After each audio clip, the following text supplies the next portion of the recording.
Ladies and gentlemen, welcome one, welcome all to the PlayerUnknown Battlegrounds Invitational 2017 live and kicking from the floors of Gamescom. Now, over the next 4 days, we're going to be throwing 80 people out of a plane and watch themselves bash, punch, pan, bomb, grenade, and gun themselves to death to bag their share of $350,000. There's a lot of money on the line. There's a lot of friendships that are going to be broken because today it's all about the solos. As we move through the week, we will play in duos first person, and then finally we will end on the squads. My name is Sims. Welcome to everybody. This, of course, is Lauren Pansy Scott. Lauren, how are you feeling, first of all? Pretty excited. I'm not going to lie to you. It's great seeing this game in this atmosphere. I think everyone who's been a part of watching this grow to this point is pretty darn ready for today to really kick off. Now, you've been playing for a while, all the different iterations of Battlegrounds and kind of, moving through the Battle Royale kind of era, all the way back to Arma 3. You've seen these people, where they've been, where they are now. What has this game done for the community and the scene as a whole? I think the main thing for me about this game, and especially being here, is we've got to see the progression, right? From basically a mod, essentially is all it was, that a couple of people liked, and you still see those players here today. You see Break, you see any of these boys. They were one of those back then. Hollywood, another one known for it. But the point is, it's brought everyone together. There's been so many iterations of this game, whether it be H1, whether it be DayZ, all those kind of military sim style games always had that battle royale aspect. It seemed to have all come together. So you're seeing such a variety of people finally able to play for this sort of stage in this sort of environment. The one thing that I have to note mostly on so far is seeing the amount of feedback that's coming in and seeing a developer just react so much to what people are wanting. They hear people, you see them across, always on the forums, on Reddit, they're reading people on Twitter, Facebook. The feedback comes in and the changes they're made. I go back to a little change that they made about the drag and drop system where they put a delay in it. Within a day or two, it was removed because people don't want it. And this kind of, if we keep seeing this moving on and kind of defining and creating to what people want, I mean, this game is only in early access already. It's not even launched, and we've already got a tournament for $350K. It's a lot of cheddar. Yeah, it really is. But I think the big thing about this game is the community knows what it wants. Yeah. Right? These guys, they're not quiet. They're not ones that just kind of blindly follow. They know what they like, and they're here to watch the very best play it right now. That's for me why I like this community. They're not scared. They're very vocal. And you're going to see some of the figures within this community playing here, whether it be a Twitch streamer, whether it be more of a professional player who's breaching into being a bit of a streamer now because it's blown up so much recently. There's so many people to watch throughout this tournament. It doesn't matter who you like or what you're into, you'll find someone to be able to view. And I think that's the best thing about this weekend. We have such a variety of people from not only across the world, but from so many different backgrounds. We have Twitch streamers, we have content creators, we have YouTubers, and then we move up into this, the professional players. You've got Cloud9, you've got Luminosity, TSM, Liquid. All these organizations, they're jumping in. They know what to expect. Now we're here at a LAN environment. Now we're here for a real competition on the server. We're taking people out of their comfort zone. We're putting them in this environment with their team. I mean, today, again, we are in solos, so it's every man for themselves, dog eat dog, as we mentioned earlier on. But all these organizations can see the potential in this game. They see, and they know exactly where it's going, and this is what it's all about. Different people, different places. Yeah, and for me, you're seeing Lex there on screen, actually, part of Mythic, and they're a CSGO team, essentially. They play a lot of that sort of game, but they've also played in LAN environments. Right now, that may sound a bit weird, right? Why is that a factor? Why does that even come into it?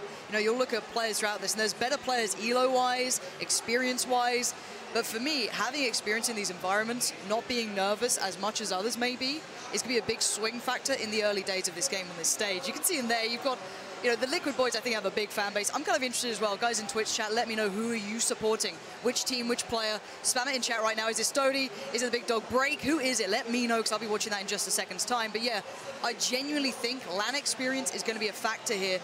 You come to this, let's put yourself in their perspective, right? We've all been there. We've been in that 1v1 at the very end. You've got your Car 98, you lean the wall, you get that shot ricocheting right next to you. Your hands are shaking. My hands are shaking. I get nervous playing this game. That heart palpitations kicking in. It's ridiculous. And imagine that here, where you've got crowds, you've got money. The difference between what? First and second to third and fourth is thousands on the line. That's one shot that could make the difference here. Well, we'll get a little bit further into that as this afternoon, excuse me, does progress on. For now, though, I want to introduce you to Cameron. He's going to be getting all the information and all the action from down on the floor. Cameron, how's it going, buddy? It's going good. Thank you very much, Sims. I am here, as you said, in the middle of our player area, surrounded by 72 of the most prolific Battlegrounds players. ESL has flown all of these, ladies and gentlemen, out from around the world. And they did come as teams of 4, but as you mentioned today, it's all about solo. So it's man for themselves. In fact, they're not even sitting next to each other. So they're all alone in their tiny little island. Going over here, I do have a quick interview subject that I'm going to go to and quickly talk to over here in just one moment. And it is going to be no other than Team Liquid's Hollywood. Hello, sir. Do you mind if I grab you for a quick second? Hello. How are you doing? How is everything? Doing awesome. So one thing am going to say is that earlier this year, you and another teammate of yours had a fairly successful DreamHack event for duos. How does that? Well, do you think you're going to be able to repeat the same result? Oh yeah, for sure. Absolutely. Do you think that experience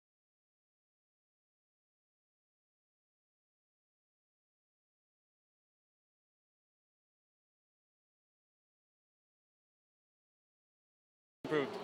All right, so you came in as a squad of 4, but now you're playing in as a single player. How do you think that's going to affect your play in any way? Oh yeah, for sure. The solo is going to be wild. I think it's going to be crazy. And yeah, we'll see what happens. Do you think knowing how your teammates play, if that's going to affect how you're going to be able to play against them? Is that going to give you an advantage, a little bit of a disadvantage? Probably an advantage, but I'm trying not to think too much about it because anything can happen in these games. So we'll have to see. All right, now is this your first time in Germany? Yeah, my first time at Gamescom in Germany, yeah. How are you liking it so far? It's amazing, man. It's really cool meeting all the people here, just chilling. It's good. All right, that's going to be it for us right now. I'm going to throw it back to Pansy and Sims on the desk while we get ready for our very first game here at the ESL Invitational at Gamescom 2017. Take it away. You just saw on screen there Hollywood from Team Liquid. Now, Lauren, obviously, he went to DreamHack, and at that time, he was just a player. No organization whatsoever. Now he's part of one of the biggest in the world. He's wearing the Team Liquid badge. What does that do to a player's mindset? Does that just apply like a ton of pressure on them coming into this? There's benefits and negatives, right? Yes, you get the pressure. You don't want to be the guys to fall to the, I guess, the higher tier of RNG, because it's always there. You have to play around it. That's the ideal sort of way of approaching it. You take the safest approach you can. And we'll look at that from the drops. We'll start breaking down into that sort of aspect. But there is an element of you get a bit nervous. You don't want to let your team down. And Hollywood as well, though, is one of the old school guys. He's been there for a very, very long time. Coming to DreamHack, people didn't realize who he was as much as some of the biggest streamers who were there. And they were kind of surprised. Now people know who he is, what he can do. And you're going to see, I think that's a Noble lineup. Daz there as well, another big player coming in. Again, not exactly the most well-known, but some of the most skillful there is. If you look at ELO alone, I think we were looking into earlier, yeah. They're very high up there. Take what you want from ELO, of course. It's online. You know, it all shifts in these environments. I think everyone here is bare minimum 2K and up. So again, you're seeing some players up in the 4K sort of aspect there, 3K. That's very, very impressive. So again, these players are very diligent. And it kind of goes to show like the amount of variety we have here. And like at the start, you mentioned one of the players, Mythics, sat next to a Noble player. You got one community that comes from playing CS. We know they're going to be good. We know they're going to be able to count those pixels and land those headshots. Yeah. But then you've got a player next to you who is ranked above 3K on North American servers rating. Yeah. I mean, 3K, that's a big number. Yeah, it is. As you mentioned, you can only take so much from playing online, which is fair play. Anyone else can. But it's still kind of setting the precedence that these people, they're here to play. And again, you're coming in with an organization like Noble. You've seen the spray paints in Pachinki and everywhere else across the map. But there's going to be a lot. There's a lot to play for. There's a lot of money on the line. I believe this one is $48,000 for the solos, I believe. I'll bring that up just to make sure. Yeah, but you can have a look through that. But just so people at home know how it kind of works, obviously there's a couple of goes of this. And the value for kills and the value for winning games. So in solo, 1 kill essentially equals 5 points, and it goes up. Not too surprising, 10 kills, 50 points. You guys can do math, I expect. But the big ones are basically ranking and placement. So for first place, you get 500 points. So you can see the differential there. It does reward basically playing, the points get pretty hefty from 16th and above. So if you place there, you get into the 110 points, it's 90 below and it goes down. So again, you're looking for things like that to really kind of weigh the value more than just kills. So you might not see that early school play so much. You may not see the Pachinki play come through as much as you may see online. So this is where things change, and this is what my eyes go towards. I do want to see where that plane flies in and the trajectory that's available. I'm expecting some long parachutes, but we also watched the qualifiers today. Now, if you're wondering who's playing in that, there's a lot of very good players. If you know Outsider, he's been in it. He was within the top 10, top 5 for last season in solos. Very, very good player. You've had Mazzarini, a very well-known player. Toxji, you have Ibiza there. There's a lot of players already getting through the grind on that one, so keep your eyes on that. But we saw a lot of passive play, a lot of scared play, a lot of down to third circle in, and there's 40 people still up sort of play. So again, it's going to be one of those which is a little tentative to start with. I don't think we'll see big risk plays, or if they are, they'll be calculated. They'll be get a car from a high car spawn, which there's 15 high car spawns throughout the map, 229 possible car spawns. So you'll probably see them aim for the higher tier ones, try and get a car, head out to the extremities and work their way back in. So we are just getting the players on the server. I'm being informed in my headset, so we're getting this one underway very, very soon. But to break this one down, all in all, there is $46,000 on the line for today. First place walking away with 15,000. Second place dropping down by 5 grand to 10, and then really you start to drop out the double figures. 6, 4,500, and 3,000 down to 5th place. So it's quite a big drop off from the top section. If we move on to days 2 and 3, we're going to be playing duos tomorrow, which is $62,000. Duo first person on Friday, which is also $62,000. We'll talk about the first person in just a second.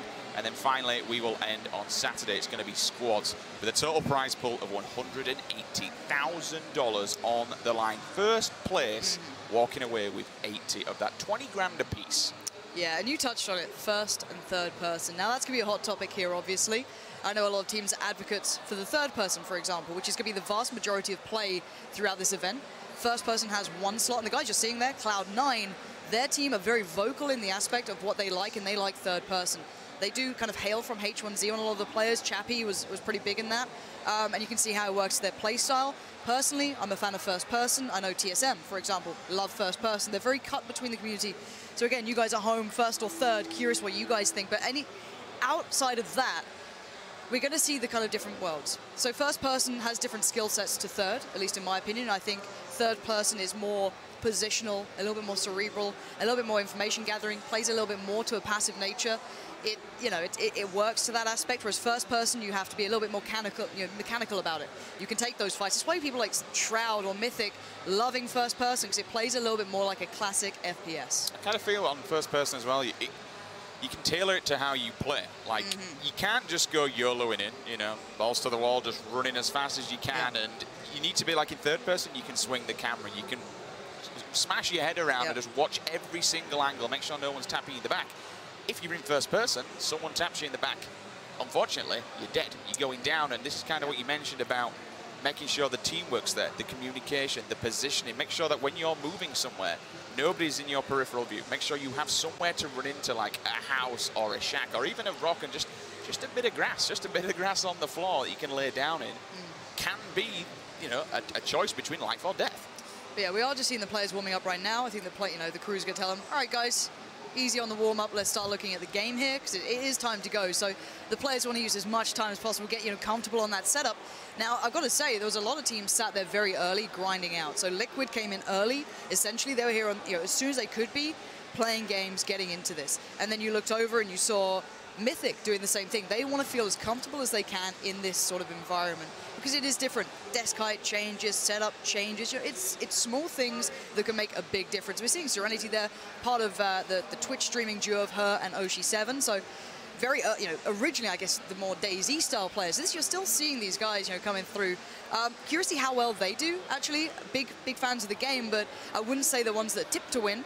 But they certainly have a good chance of, being a little bit quieter, not going for high risks. I know they like the West Coast play, right? I watched them stream. They're a team that just goes to that west coast, slowly grinds through the banana houses, you know, running around with a level 1 armor, and no one likes those people, but it's them, you know? But again, it's fun to see all different playstyles come through, and I think that's what's become apparent to me, hopefully, down the line, is you'll see defined routes, you'll see the intentions really coming to the forefront, you'll see player preference. You know, simply, for example, I hate Pachinki, right? I hate players who go to Pachinki. I hate players who go to the roofs on Pachinki. I don't need the Assassin's, you know, Creed-style gameplay in my life. But people are great at it. I've been actually watching it was the Korean guys. They love it, and they're so good at it. I can't do it for the life of me, you know, because the thing is, there's no high military spawn really there. There's no high loot really in that aspect. It's lower tier for me. I don't like playing with the Uzi and the shotgun. I prefer going for that longer play, playing a little against the circle because you're not so central to the map, but getting, you know, all threes if you can ideally get it, or, you know, at least a decent rifle, maybe a Kar 98, something to supplement each other. I'll take that gamble. Whereas others go for that high kill, high value sort of gameplay that we might see coming through. See, I'm on the opposite end of the stick there, and I feel a bit bad now. I am a Pachinki player. I will happily drop in a city. I don't like you. And chill. Well, that's fine. I'll take it. I'm going to be sat on a roof waiting for you to walk by with an M16, and I'm just going to pop you in the head with an air No one copy. likes you. No one likes me. But hell, if it wins and it gets someone, then happy days. But on the opposite side of it, as you mentioned, where the circle's going to be, I'm a bit of a personal fan of being in the center of the map, being in the center of the island, and thinking, okay, so circle, no matter where it drops, I'm in easy accessibility of it. And once you, and sometimes it does go wrong, just like everything else does, but if you clear Pachinki, you've got mets. All right, yeah, I agree. You're only going to get a level 2 helmet. You're only going to get a level 2 chest. Right. But you're going to get backed up on meds and the odd Kar 98 here and there. Because you're going to have to use those meds to get out of Pachinki. So by the end of it, you've got a bandage and maybe a Red Bull if you're lucky. For me, there's no longevity to it. I don't like it, but prove me wrong. I'd love to be. But still, no, actually, speaking of that, just so you guys know, this is on a LAN client, so it's a different client, essentially, what you guys play at home. Just small differences, but it is LAN ping, which is awesome. Feels slightly different, so you might see those shots that you always think should hit, actually hit, you know, one of those sort of moments there. Also, a quick note, the red zone is off. Everything else is, you know, pretty much the same.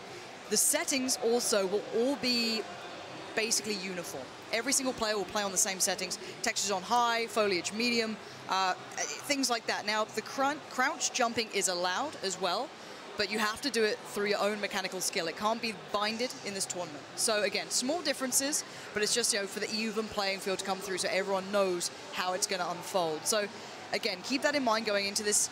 But yeah, everything else is going to be pretty much as you play at home. So this is what I like about this game. It transfers through, and I think we'll see a very, very good game out of the back of this. All right then, guys. Well, we are getting this LAN server booted up and ready to rock and roll. We are going to throw to another interview. Cameron, who you got down on the floor? By Mythic's player, Flom. How are you doing? I'm good, man. How are you? How comfortable are you here for this solos event? We're pretty comfortable. I think we'd rather play first person, but we've been playing a lot of third person leading up to the event, so we've been getting more comfortable with it again. Because as soon as first person came out, we all just dove right into it. We had so much fun with it. But no, I think we're all comfortable now. We got set up yesterday, and we're good to go today.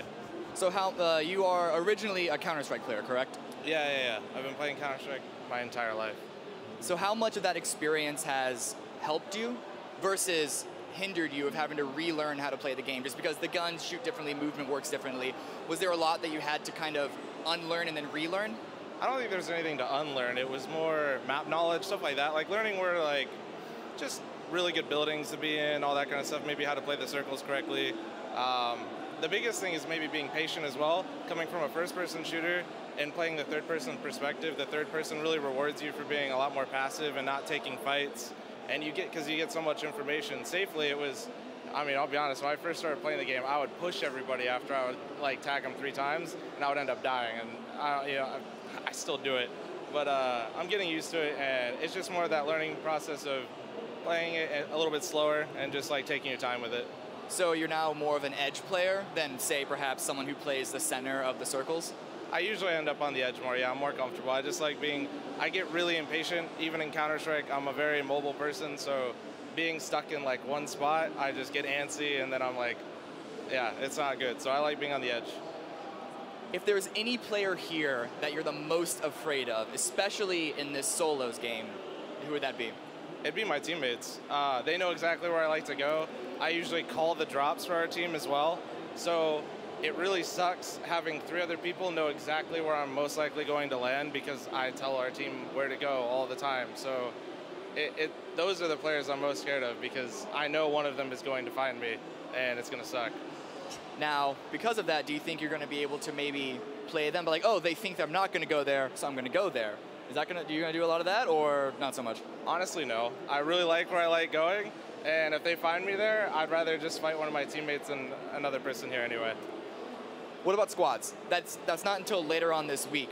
But is there any full team that you're most worried about, or are you just kind of playing your own game, focused on your own, just squad play with the 4 of you guys? I mean, to be honest, we've been kind of like caught up with our own Counter-Strike stuff at the moment. We're competing in another league for that, so it's not like we've had time to even really see any other teams like at all. So we have no idea what to expect. We've just been trying to play as much as possible, and that's as much as we can control. So as far as you know, you could very much be the worst team here. Absolutely, but we could be the best. You also could be a best, you're right. There's a caveat, it's complete unknown. What about duos? Have you been practicing a lot of that, or is it mostly just squads and then solo? Mostly squads, but we still duo a decent amount as well.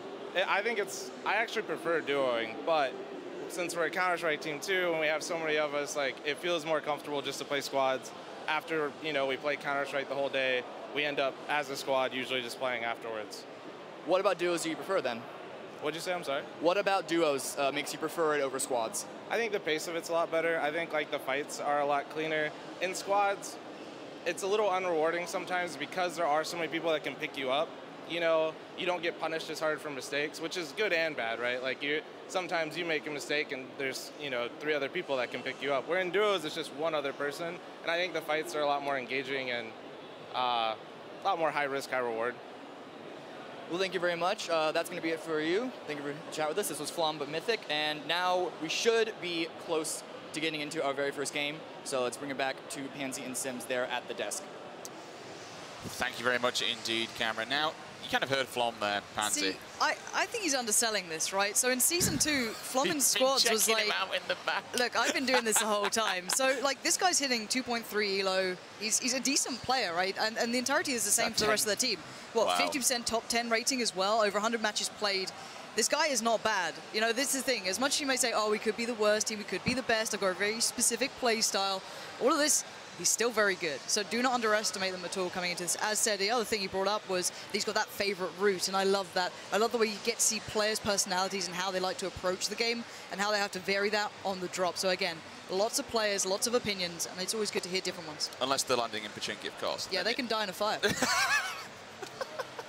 Well, I know where I stand then on that one. We'll see how it goes, though. We will be getting this game underway very, very shortly, guys. But for now, we do have a video to show you at home. We grabbed a load of the players before this event kicked off, and we sat them down to get their thoughts on Player Unknown's Battlegrounds. Check this out. The best thing about PUBG is winning games. The rush you get is so addictive. You just want to win every game you can, and it doesn't get old. There's so many different ways to do it. Best thing about PUBG is just the adrenaline rush you get. You have one life, and if you mess up, you're out. Gotta wait for the next round. That you have one life, and if you make a mistake, it's over. The variety of weapons and just how different every game is going to be. The end game and how every game is a overtime round 9 situation whenever you get there. Every match is different for the most part. Like a lot of events will be similar, but pretty much every match is different in a way. No matter if it's game number 100 or 1000, it's every time exciting. The competitive aspect of it and one team or one guy being alive at the end. It can be intense at any second. The amount of replayability it has and the fact that it's an early access title that's getting updated consistently. The action, you could jump straight in, shoot everybody. It's good fun. I don't know, there's so much thrill to it. The randomness, you never get the same battle more than once. There's always something new every time you go in. How random it is. Every single game is different. The adrenaline you get from winning a game. The adrenaline rush you get in the top 10. Outplaying your opponent. Chicken dinner, of course.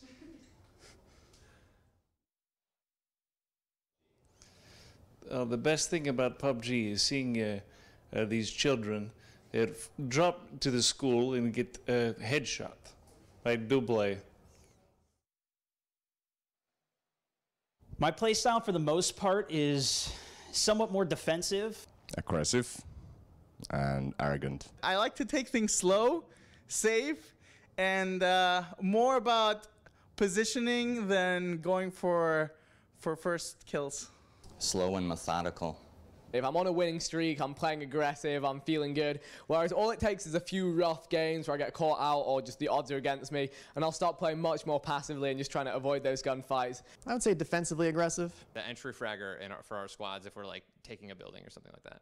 Probably very passive and strategic. Semi-aggressive, I'd say. My playstyle, sporadic, headache-inducing, fast, but hopefully accurate. Aggressive when I need to be. Aggressive, kind of dominant. I like to intimidate other players. I like to let them know that I'm there, and I just like to go after them. Passive-aggressive. I like to take a tactical approach, so I like to put myself in a position before engaging fights. Tactical.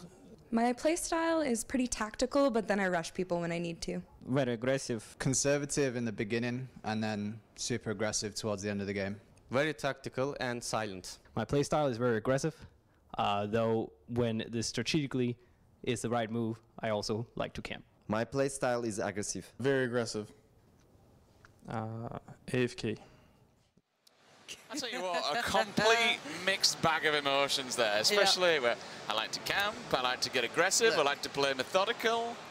If no one said with speed, power, and momentum, I'm a little disappointed. All right, the doctor, you know, he's got it right. He's got it right.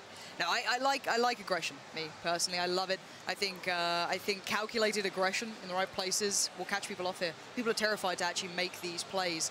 Third person doesn't allow it so well because they can hold angles that means that they're safe to it. So making aggressive moves might be a little tricky. But if they find a way to do it, if they're smart, there's many approaches. We were discussing it yesterday. We had the smoke discussion, for example, covering your steps with slight movement changes that you can do. Even if you jump a couple of times, you can basically muffle the sound of how close you're getting as that little bunny hop can kind of propel you forward. So, again, there's a lot of ways to play this out of this game, and I love the fact that there is that variety there. And, of course, the meta is starting to, I say meta, things are starting to change up. Things are starting to evolve as we go further into this game. We mentioned the smokes. Like, rather than it being something of a screen to hide your body, it now becomes a screen. You put it down on the floor, it hides the sound. So you can enter a door, you can bust in, you can wander around, you can charge a set of stairs, but all they can hear is the hiss and the hum of the smoke. And in first person, for me, one of the biggest skills within first person, and a bit of a change, I guess you could say to a degree, is the fact that sound becomes paramount to your ability to survive and play out the game. A lot of people will literally hold positions for a couple of seconds, wait for those steps, and then play off the back of it. With what you can do with smoke, for example, is a big changer for you being able to take houses or move into pre-held likely positions. Whereas third person is very hard to approach that. So again, it's going to be slight changes. I think personally, I do believe that Cloud9 are probably going to be a little bit ahead of the curve on the third person. They've continued to play third person. They're big fans of it. Again, they're very, very vocal on that. You heard Chappie discussing how he likes to play it, does play very well to it. A very a thinking's man player. But the problem with Cloud9 is one of their standard players didn't quite make it. So again, a new composition that could definitely hinder them in squads. But for now, they're in solos. You'll see them do well.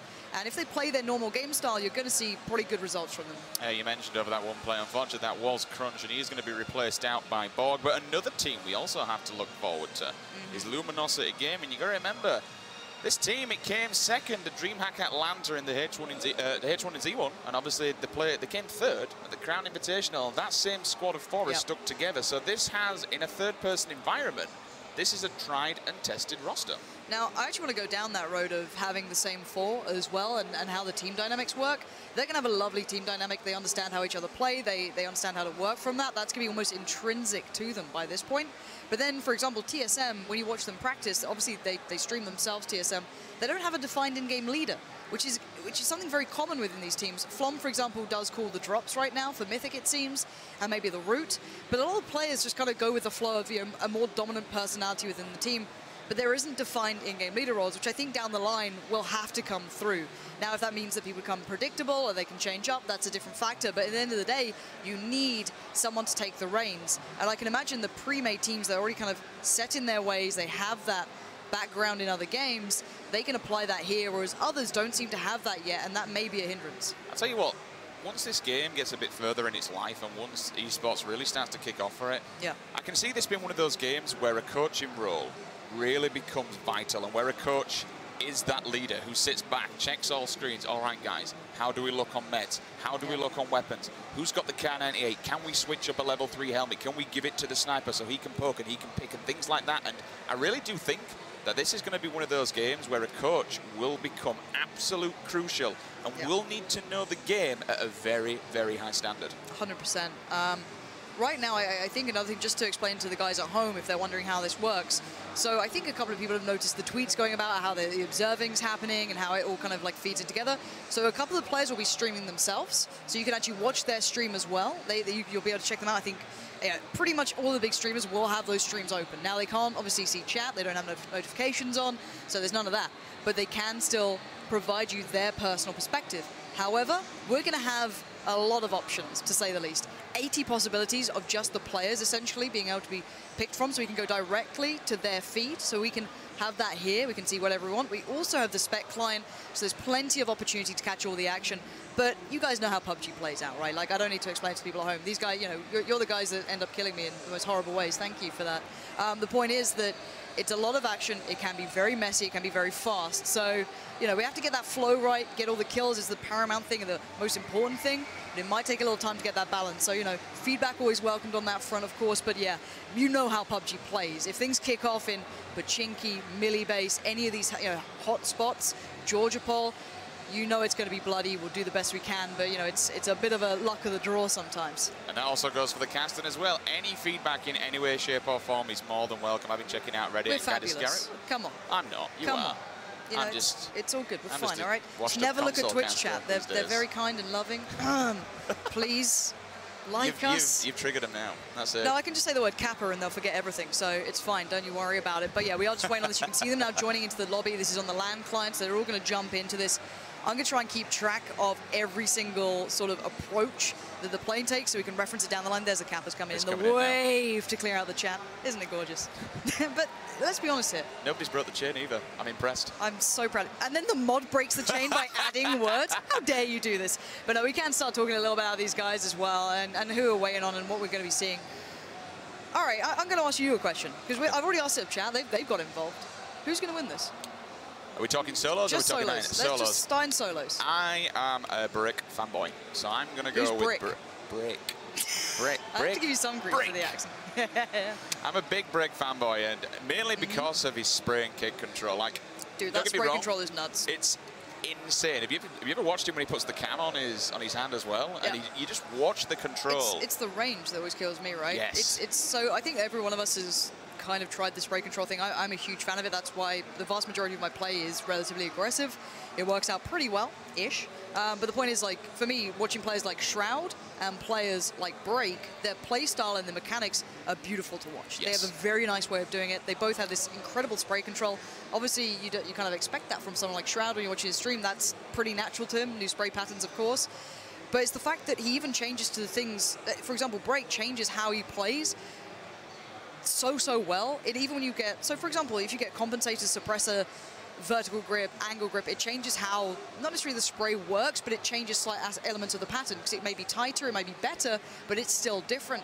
He's still damn good over range, and that's the thing that always blows my mind. You'll see him just able to use that SCAR at maybe 100, 200 meters, 300, comfortably spraying, and it's just like, how the hell are you doing this? But he's not the kind of guy that will happily just rock up to a gunfight at the start of the game. He is a very much a player that will sit in the blue. Yep. He will sit in the blue completely medded out of his mind and then turn up to the late game. Wait till a few people are down, turn up geared, and you know what? There is a lot to be said for rocking up completely geared out your mind. And fair enough, you do have to use your stims, you do have to use your Red Bull, you do have to use your first aids to get there, but turning up and waiting until people are a little bit tanked up, they've got some damage on their armor, you know, they're taking shots, and you're just rocking up, you've got the SCAR, you've got yourself a car, you're ready to go.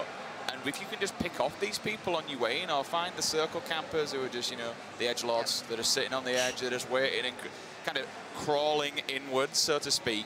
If you can pick those off and then grab the meds off of them, take the Red Bulls, take the stims, take everything, and continue on forward. And this is kind of, you know what, you did word it perfectly, to be honest with you, Pansy. He is a man who can just adapt to any situation, and that's exactly what you need to do in PlayerUnknown's Battlegrounds because of the circle, because you don't know what loot people are going to have, you don't know what level they're going, you don't know where people are necessarily going to be, and honestly, you just have to take every single moment as it comes. So, for example, on the other scale of things, we talked a lot about the AR players. There are riflers out there that prefer the Kar98s, obviously any VSSs to a degree. Moleman is one of the players I love watching as well for his sniping, right? He's one of those players that, this is actually a discussion I brought up recently, is the Kar98 actually powerful enough? At high elo games, no one sits still, and I hope we can get his perspective in the game. This guy is a perpetual wiggler, is what I call it. He's literally doing the constant lean, so he goes back and forth. So hitting a headshot at any sort of range is actually pretty tough. So there's going to be small kind of nuances that I'm going to really enjoy watching being played out here. Well, here's a question while waiting for to kind of get this one underway. The SKS. Before, I wasn't a big fan. I wasn't the greatest of fans. Really? Yep. I'm speaking to a few players. Now you can get an attachment onto it. Now you yeah, can get with a the little rail. Yeah. You can get a rail on it. You get a bit more oomph and a bit more power and a bit more accuracy behind it. Do you think it's become more of a viable gun endgame? If you want, yeah, I hate it.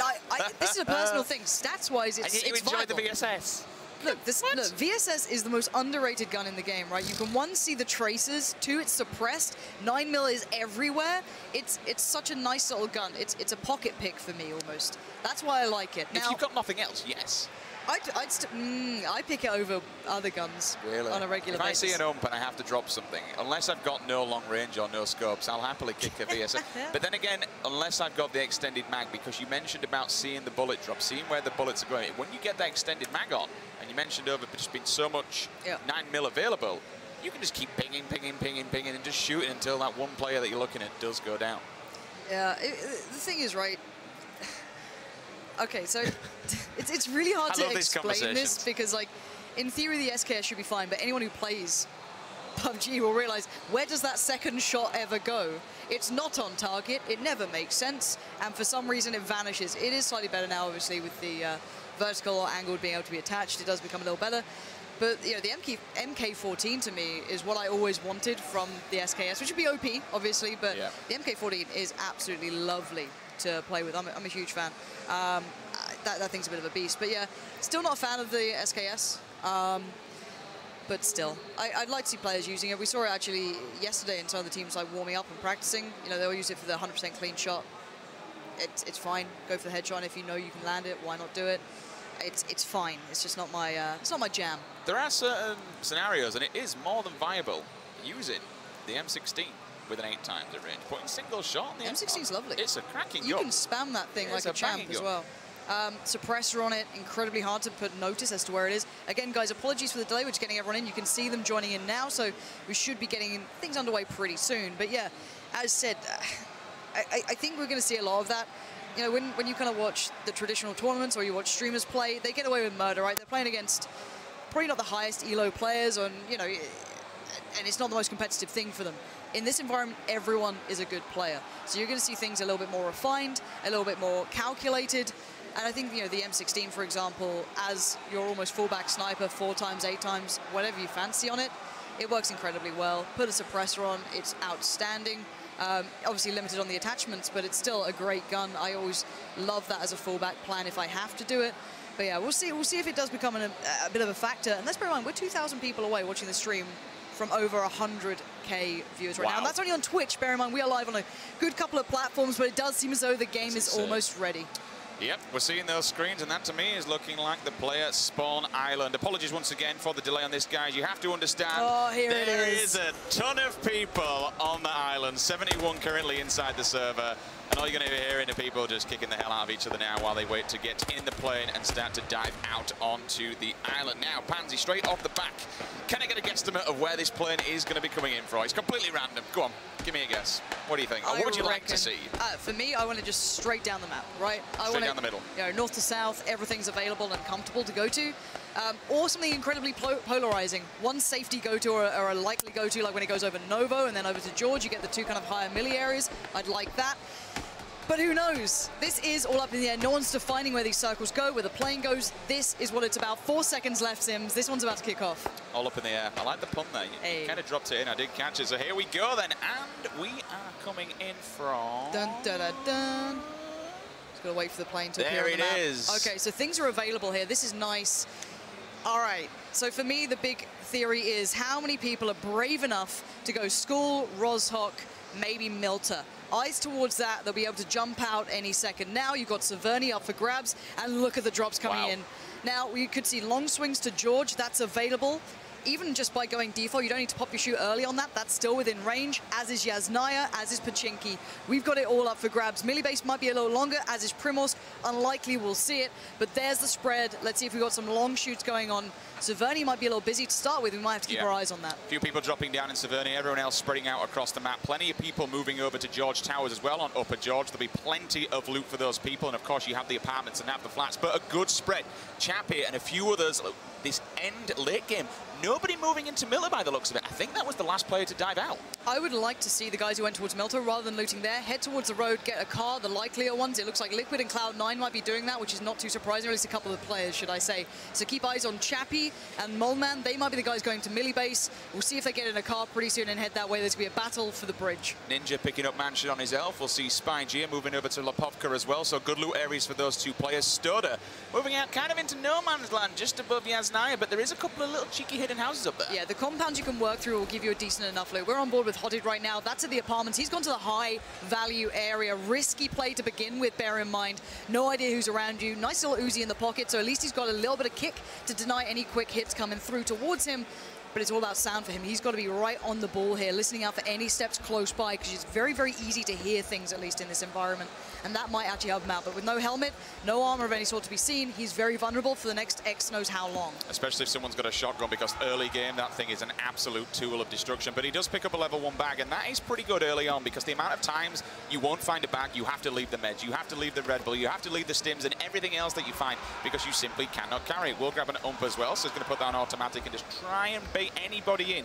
But there's no point in rushing apartments this early on, unless you're just a bit of a wild and angry player. But let's bear in mind, no one's actually died yet either. No. This is the difference. I think we've all seen, hearing a couple of shots come through now, but the point is that normally in normal games, the high kind of areas of population will have deaths going on. You can see the safety that people are playing with, the mentality they're coming in with is passive, it's cautious, it's pretty calm for now. Level 1'd up now, just needs the vest to supplement it, get it going for himself. We can have a little look elsewhere, and actually we can start seeing down the line where that circle first will be defined towards. I actually think it landed over Lapovka, if I'm not mistaken. We will bring up a map on the spectator mode in just a second to show you guys exactly at home, and perpendicular where other people are going to be. There are a couple of people, I think it was Ninja going over to Mansion. If everyone's kind of gone over to that side of George, though, they're going to be meeting each other on the way over. If it is over on that side where I mentioned at Lapovka, they're going to have to move on across and just unfortunately be matching each other, and there we go. So, not dead center of the map, just off to the right-hand side. But again, everyone on this 50%, everyone on the side, the D column, all the way on the left-hand side, has to match one another. So we also saw the winner of the race to Millie. There was a good couple of players landing down this way, and it's Molman who made it there. Obviously a Liquid player, so he's going to have that all to himself. No one else has gambled on this, but then again, it could have been a limited car spawn. There may have only been one buggy or something along those lines. You've got to expect level 2s throughout minimum for this guy, decent setup, everything else-wise. So there's not going to be much action on him, but he's going to be geared to the teeth, and the circle's not bad either. He might have to consider the cross back eventually. Boats could be a play for him down the line. Nice little 8 times. Not exactly what you want on a shotgun or your MP, but he's going to find a rifle pretty soon. Yeah, I'll grab that rifle. There's always plenty of them down here, and when he does, did he please don't tell me he just left the meds? I didn't quite catch it. It was a little bit quick, but never mind. There's going to be plenty more down here in the Millie base. We'll try and hop on board with somebody else to show you exactly where people are spread out around, because he's just going to be down here. Easy loot for him, easy pickings. No one else to challenge him whatsoever, I don't believe. I think he was the first one there. Level 2, no helmet as of yet. But, oh, here we go. Now Dessler coming in. One will drop. So Drassel, Luminosity's Drassel will be taken down. Adren takes out Hucksterben as well by an SKS. So Sniper already in play and in the hands of Adren. I'm honestly not surprised to see those guys going for the aggressive kills to begin with. If, you know, the Adrens, the Floms, they like that play. And let's see, yeah, that was going down towards Rozhok, kind of the little compound to the east, a nice follow-up, a nice supplement to actually going through Rozhok. And you can see Lex and Adren are very near each other, so they clearly do know they like this play. I wonder if Adren's actually going to hunt him down in the end, and that could be a battle to go through. But for now, you can see the good spread. Nice play coming out from, it looks like one of the Cloud9 players as well, down towards Primorsk. That's a very clean area. The drop was nowhere near it. That's the extremity play I like. And again, we'll just keep our eyes on this. Looks like Gassy Mexicans very close by in the farm as well. Lots of possible action here. Bit of a car chase coming through.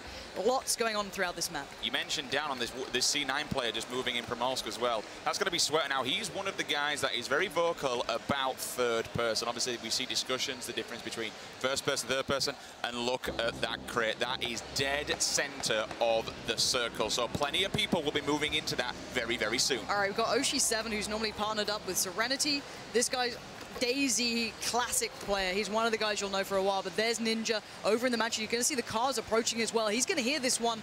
Level 1 helmet, it looks like, with a level 2 vest. Got an AR, level 3 backpack, so he's relatively well sorted. Does he hear the gun? Or excuse me, the car going past? I think he has. You can see the crouch coming in. He's the kind of player to chase them. Yep. He's a very, very super aggressive, hyper-aggressive player that if he sees a car, he's going to aim out the window. He's going to take pot shots. Nobody else has pushed him on. Level 3 backpack, level 2 chest, only a level 1 helmet, so he needs to find a level 2 as soon as he can. But as you mentioned, Pansy, he does have this 16 for the long range. He does have this Uzi as well if anyone wants to come up close and personal. If you get the stock on that thing, it's disgusting. Up close and personal, and Uzi will absolutely shred you. Opts to change it out for a shotgun. Ooh. Now, Psy Syndicate was one of the original winners of the Survivor games many a moon ago on DayZ. Bit of an armor classic as well. Bit, you know, abrasive in the community currently. Certainly a little bit out there, but he's having the battle at the moment. That's just kind of on the side of Georgia Pole crates. That's just moving out by the first bridge. So again, going through the bandages, chunking through that, going to get his HP back up.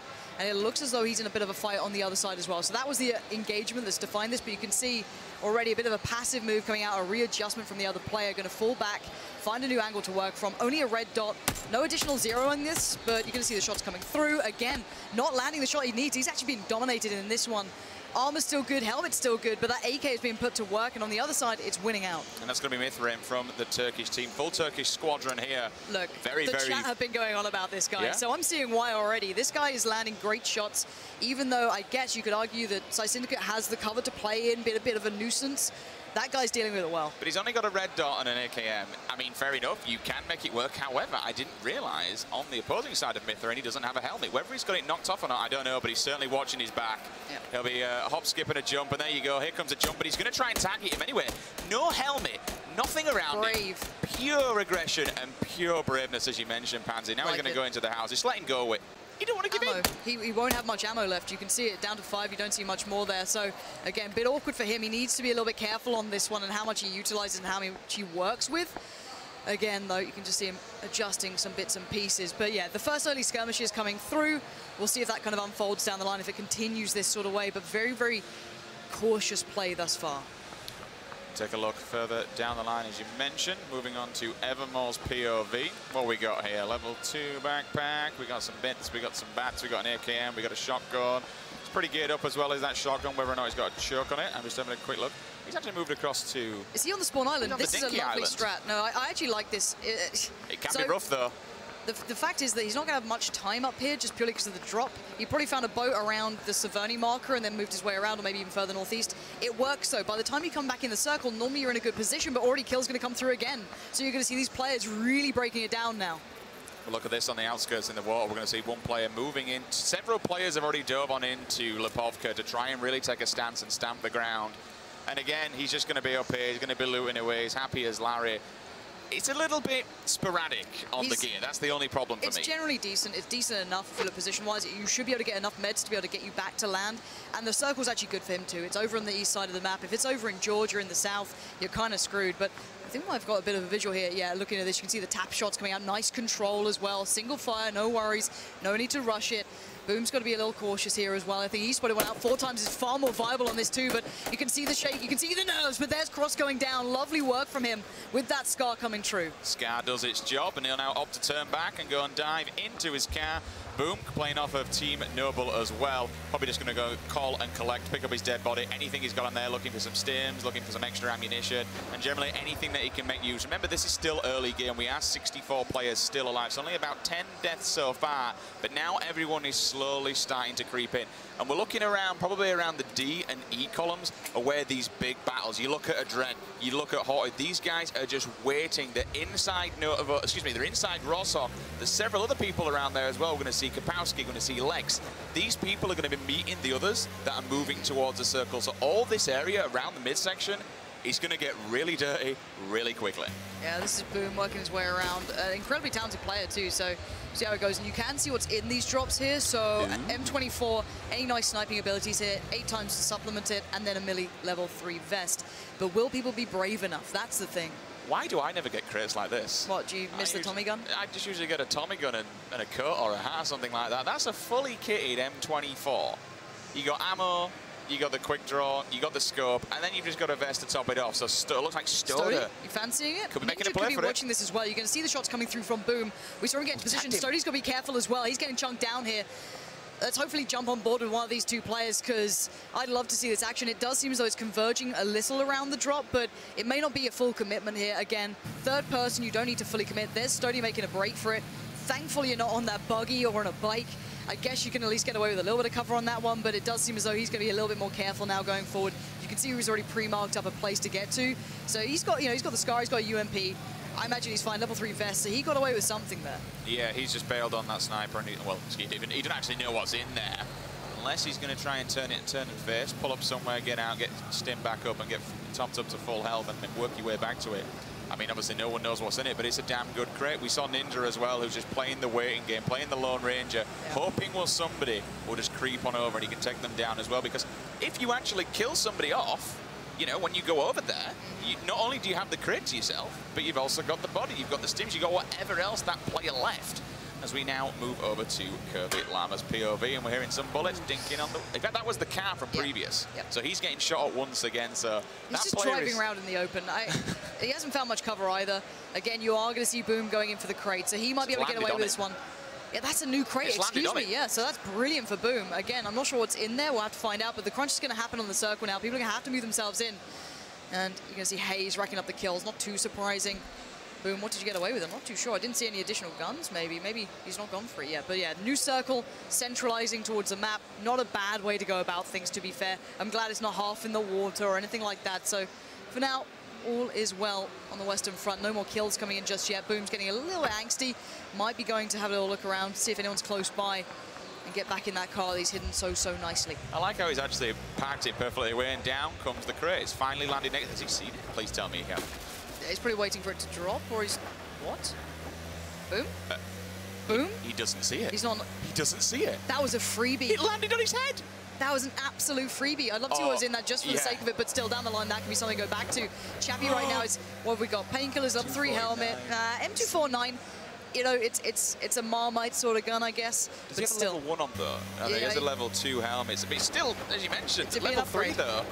It's the biggest upgrade you can get when you talk in terms about armor and such, but that feels really bad, man. That literally... I was just talking about how good Boom is, and he's like, nah, I'm just going to 4x3 this. He's obviously not in 4x3, as you can see, but, gotta love it. All right, readjustment shots coming through. Got to be careful on this one. Nice adjustment, though. Good little hill cover, and he's going to spot someone out. That's got to be a kill every day of the week. What's going on here? Bit of an awkward switcher. Oh!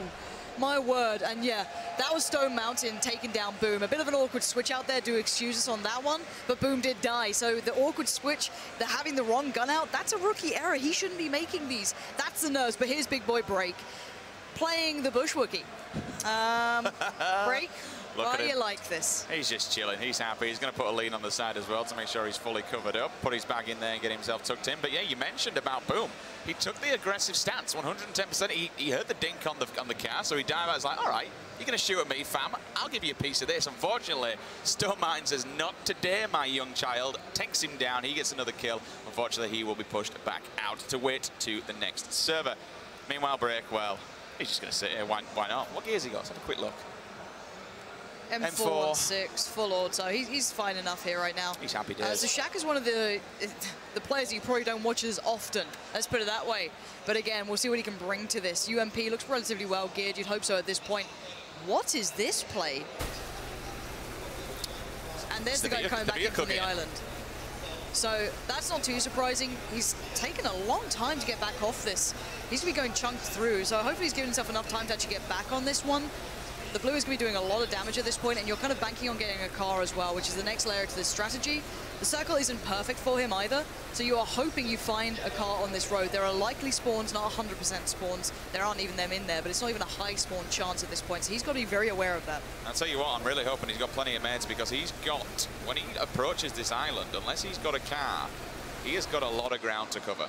He absolutely 100% needs... Oh, a little bit of an engagement going on. We'll see Steve-O catching one player out in the open. We'll get some shots, try and tag him up. That one player is going to die back behind a tree, and so be it.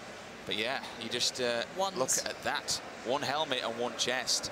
That could be dangerous, because if that player's got an AKM, that is going to hit really, really hard. That helmet's going to get cracked. He's going to get taken down. Not entirely sure what the opposing player has. It's not even about that. He's got the circle. That's the one bonus. If he has patience, Vikkstar could be in trouble.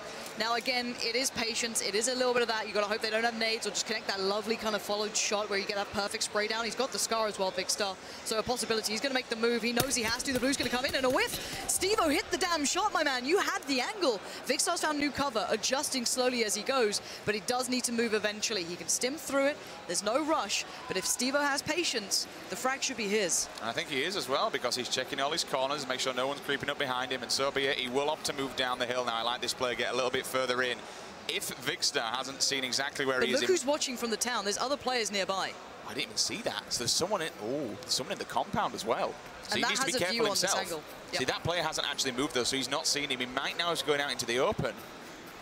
But yeah, that's going to be Danzen. If Vikkstar's in a really rough spot. I mean, don't get me wrong, you're not going to get pushed by this hill. It's not... This initial circle here is not going to do a great deal of damage. You don't have to be forced out of it, but he's got eyes on the prize. If he moves forward, Danzen could be giving him a bit of a welcome party here. Yeah, and it looks as though Steve-O's completely unaware of what's happened as well. He's readjusted and kind of lost track of where the players were. You can see the Cloud9 guys racking up the kills. Again, something I predicted at the start of the day, that they're going to be doing pretty well. And it does seem as though Gassy Mexican's gone down, a bit of another streamer, a bit of a personality. You will see a bit of a definition between the kind of more hardcore players in this, but this is Lex we're on board with here. So one of the Mythic guys, used to LAN environments, shouldn't be too nervous here, should be able to kind of control himself and keep himself here. Daz as well for the Noble guys.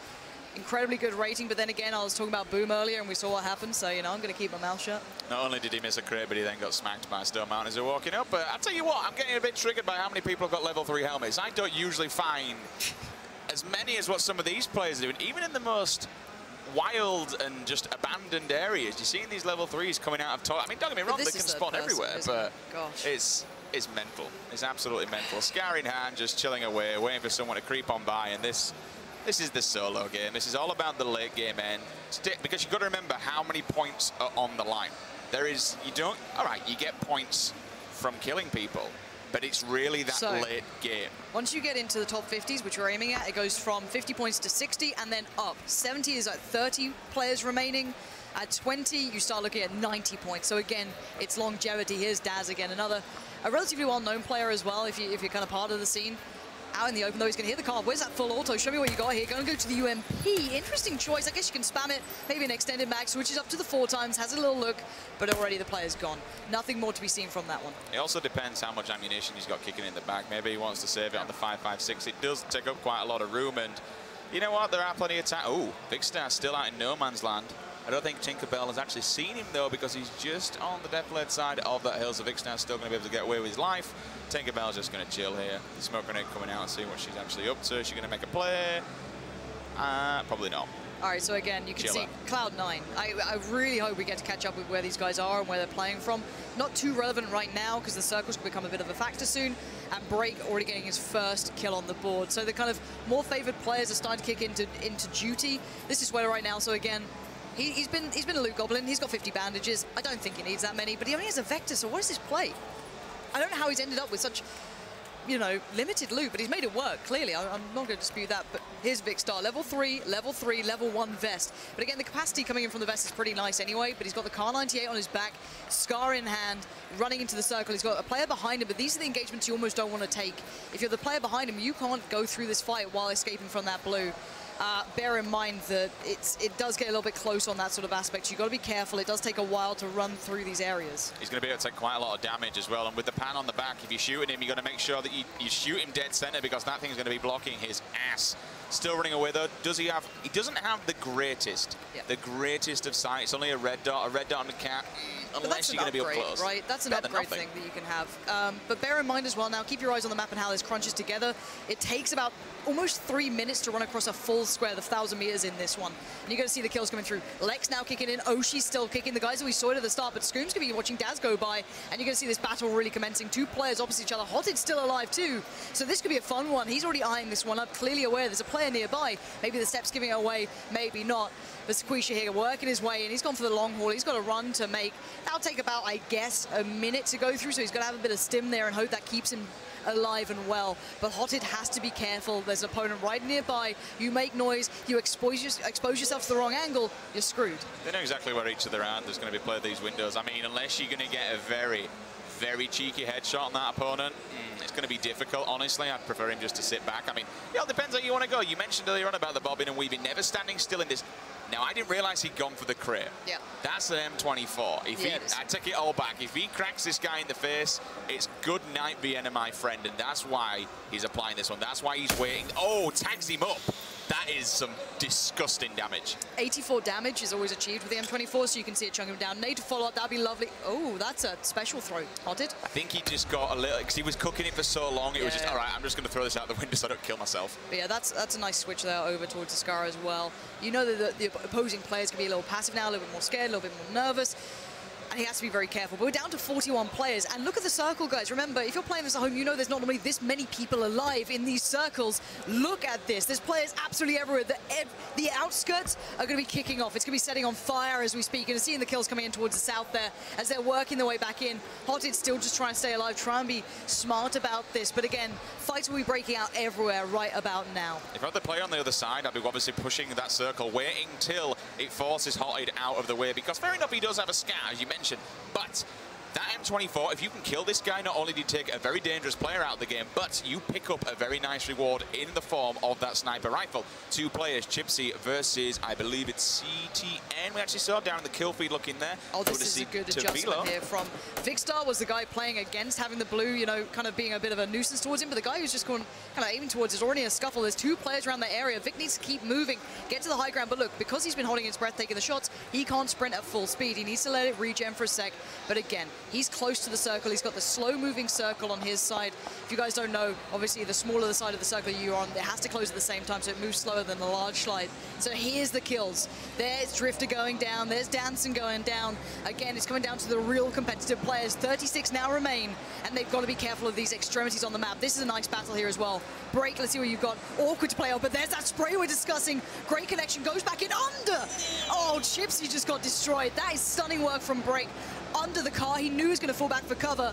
That is what it's about. He can just snap to those players, and we mentioned, you know, you've been talking about it for ages about the spray. He absolutely does the damage while the player stood there, pops out for a second time. That player thinks that he's safe. Unfortunately, the bullets, they come flying through thick and fast underneath that UAS, and he is dead. Break now, just allowed to get his bearings, get any health back that he may have lost earlier on in the game, and just really get ready for oncoming problems, because he's in the circle, but he's inside a shack, and people know there's always a cheeky beaver just waiting here. What do they call those shacks? They call them Twitch chat can help us out. Hopefully the boy shacks or something. Lyric once told me. I don't know. I wouldn't call Brave that to his face, but he can't hear me right now. So, you know, got to get it while I can. Now, the point is, he's a little low on ammo, though. 40 on the extended with 20 in the bag, but Shaq is taking down Sweater. So actually, Cloud9, who are huge advocates and huge players of the third person, on coming into their own. But oh my word, that's a bit awkward, isn't it? Car's blowing up. You're in the blue as well. This guy is living outside of the circle constantly. This is a strat, sure, but it's not one that I like. The 4 times on this range is still fine. You're still good, but you need that kill and fast, and you need to go that direction. You've got to move. Ninja standing possibly in his way. He's going to keep backing up, playing it smart, playing the time, but gets caught in his heels. Look at the damage coming in. This is dangerous. He's going to have to get some stems. He's going to have to use some meds, which he's doing now. First aid kit will come in. It's found its target. He's going to whip out his gun as well. That thing is on single fire, M16. But he does have that shotgun to turn to if this player gets super hyper-aggressive upon him. He knows he can keep this player pinched back, though. Here comes the push. Ninja moving on forward into the blue. This is super aggressive. He knows that this guy has to heal up because he's just doing so much damage to him. Counter push. This is so nice. He's trying to use the deflate, trying to use the smoke to keep himself within cover as long as possible. Running line of sight with the tree. This is Evermore, the guy who went out to the spawner island, and he wants this frag and he needs it. Spots him on the left, looks to the right, still trying to play off that 4 times. I'm all about that third, you know, hip fire coming in almost, but we'll see if he can make it stick. He's got good gear, good loot. Another nade comes through, a little nervous, a little worried. Got to be careful now. We will try and get that engagement back in just a second to show you guys how that one does play out, though. Several people now. Here we go. Unfortunately, 2 players. They will meet. So look how many people did just die. 1, 2, 3, 4, 5. Scoom also takes down another player. Everyone at the moment. He's going in with a shotgun. He has to. It's now or never. He needs to latch. Oh, he's done it. He's actually done it. Ninja, you've got to be gutted. And look how far out of the circle this guy is. How is he still alive? I do not know. But somehow he's still standing. And I believe he's also got Ninja's car, so he kills him, takes his buggy, and he's going to carry on. So this is Evermore. This is the guy who started all the way up on the spawn island. He went back there, and now he's coming in for the late game. Now, the bigger question is, how many meds does he have? He's turning up to the late game, but he's turning up fully tanked up. Will he even make it? Does he have the meds to do it? His health's dropping. He's dead. He doesn't. That's what you get. After all that. Ninja revenge from the grave. But there it is. You're going to see these kills going back and forth now. This is going to get really, really busy. 18 alive. Very tight circle. Shots come through. Curvy Llama's doing brilliantly, by the way. I think she was coupled up with Gassy Mexican during the main tournament, but she's coming to own, taking down Sai Syndicate, for example, a well-known player, so good stuff. But there's Moleman again, the guy who went Millie Island, got the Car 98, known for that sniping ability, as I mentioned at the start. He's landing him out, headshots here and there, but we know that cover's no good. Keep moving up the hill, but there's the spot from Steve-O. Nice work there, high ground advantage, works well. He does get his first kill on the board, but he's getting dinked up himself. I think he's going to fall down. There's someone completely just laying him. He's going to jump on the floor. Tony, let's go. Stoda, that's amazing. That's another kill for him. I'd like to see his POV. We can get it. Here's just creeping around on the circle side. There is a crate out there, but he's not going to be going out there because it's going to annihilate right? Let's talk about circle play. Hayes is playing this correctly. The slow side of the circle. Didn't explain it before, but now we can. He's playing it so essentially the circle will close slowly from that aspect of it, so you get more time. You don't need to rush. You don't need to just kind of run through open ground. You can take a little bit of a second. So this is nice play in the north. But there is a little bit of a negative side to doing that. A lot of people will also do the same. Absolutely. You look on that map, there are 3 people about to meet one another. I would not like to be that one person who is crunched between 2 others because they're just going to approach in. That slow side is where you want to be. Hotted. Still alive. How? It depends where he pulls up now. Lex is in a battle over there. You can see them now utilizing the cover, but that's not where the circle is, and that's going to be moving in again, forcing these players to take these fights. Curvy Llama finally goes down. Hotted just locks himself in. I think Break's pretty close by to him, unless he went the other way around.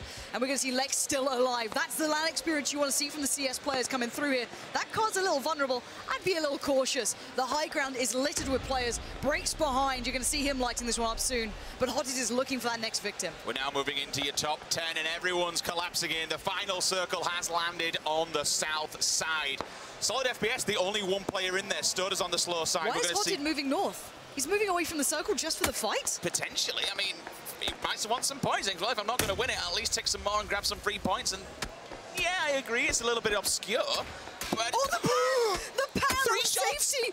How is he alive? Oh, Breaks punished him.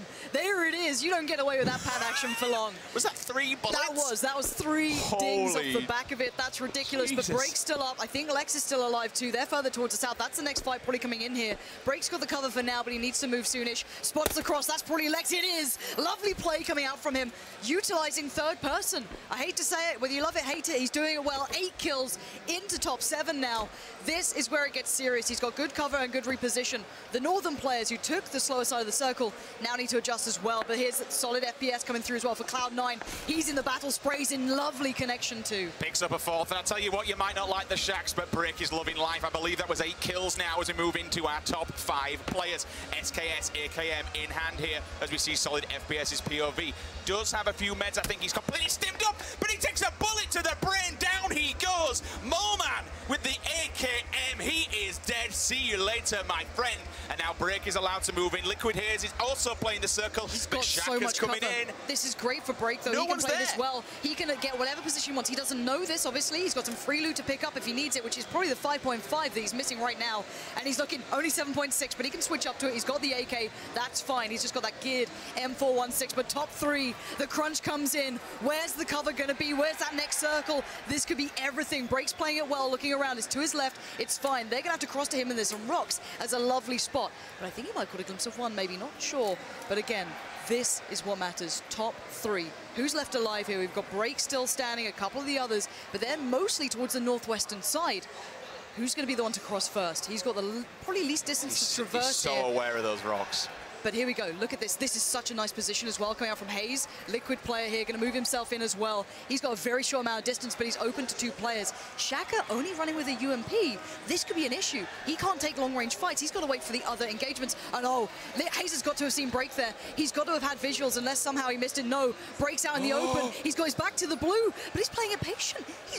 Hayes, are you kidding me? He's got to see him, surely. But he's in the circle. He's going to let the other 2 fight it out and then pick off the victor. A smart, patient play from Hayes. Let's see if he has that trigger discipline or can Break somehow do this. Shaka does have a rifle. Body's littered everywhere. And the boosters could come in. Boost up, get as many meds in you as you can, and play it out smart. Look at the patience. Break's dying to get into. You can see him chomping at the bit. Shaka prone down. But both of them need to get to the circle. Shaka can spot Break. Hayes can spot both. Break would have to fight against the odds here if he fancies this. Tank the red ball and let's go. Here we go then. 10 seconds now moving to that hill will begin to collapse. The circle will get tighter, but as you mentioned, only one player is in there. That's going to be Hayes, just waiting, chilling. These players more than likely going to spot each other. One player, you look at the radar, they are now looking at one another. They're not, they're actually separated. Oh, this is... Who's going to take the first hit? Hayes is going to wait. Hayes will wait. He has no need to engage here. Shaka's taking damage. Breaks in the engagement now as well. Taking the fight on the cross. Nice work from Break. But Hayes already knows his position. Hayes can open up whenever. And here it is. 4 times out. The whiffs. No, the SKS. We know it's inconsistent. You've got to land those. Break now can hear this. He knows where it's coming from. He needs the fight. He's going to take it. Nade to hand, though. This could be it.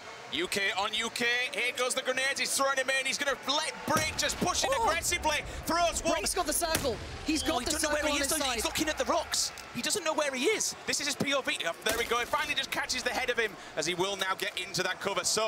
But he's still going to move. He's still going to... He has to take the fight. He has to move this. The circle is on Break's side. He knows that. He's got cover. Limited meds on the other side. Not many boosters. Break's already into the good cover now. He can just sit back, relax, and you know he's going to deliver. Nade to the first. 30 seconds now remain. Bear in mind, there's thousands on the line for this kill. Hayes only has a tree and an open road. Welcome to the highway to hell as Break is on the other side. And now we wait 20 seconds. Patience plays for both. And you can see the stim, the work coming in here from Break. He needs to just take his time. He has no need to push, no need to rush. To do anything. He is fine here. Hayes needs to land back-to-back headshots. A level 3 helmet is still going to tank so much. It's going to be so tricky for Hayes to win this. It's all in pretty much Break's hands here. A couple of shots though, he's teasing him, he's toying him, keep him in check, and here he comes. The spray, we know he's known for it. No connection yet though. Nice work from Hayes. Oh, maybe he can do this. Break just takes down Hayes in the end. 11 kills, outstanding play from the man. We know he's known for this ability. He had the circle, he had the advantage, and he has the first official victory here at Gamescom. Winner, winner, chicken dinner. TSM take first blood as we see it there on screen. Amazing stuff coming out of Brick. We knew how good this guy was going to be coming into this competition. UK on UK for the final one-on-one enclosure though. Impressive. He did whiff a couple of shots though. It could have gone either way. Every other day of the week, you'd have probably seen him land that clean, but you could see a little shake. You could see a little moment, but credit to Hayes as well. He had great positioning throughout that, kept the mentality right. We saw a lot of the Mythic players doing quite well. Lex especially was definitely a highlight for me.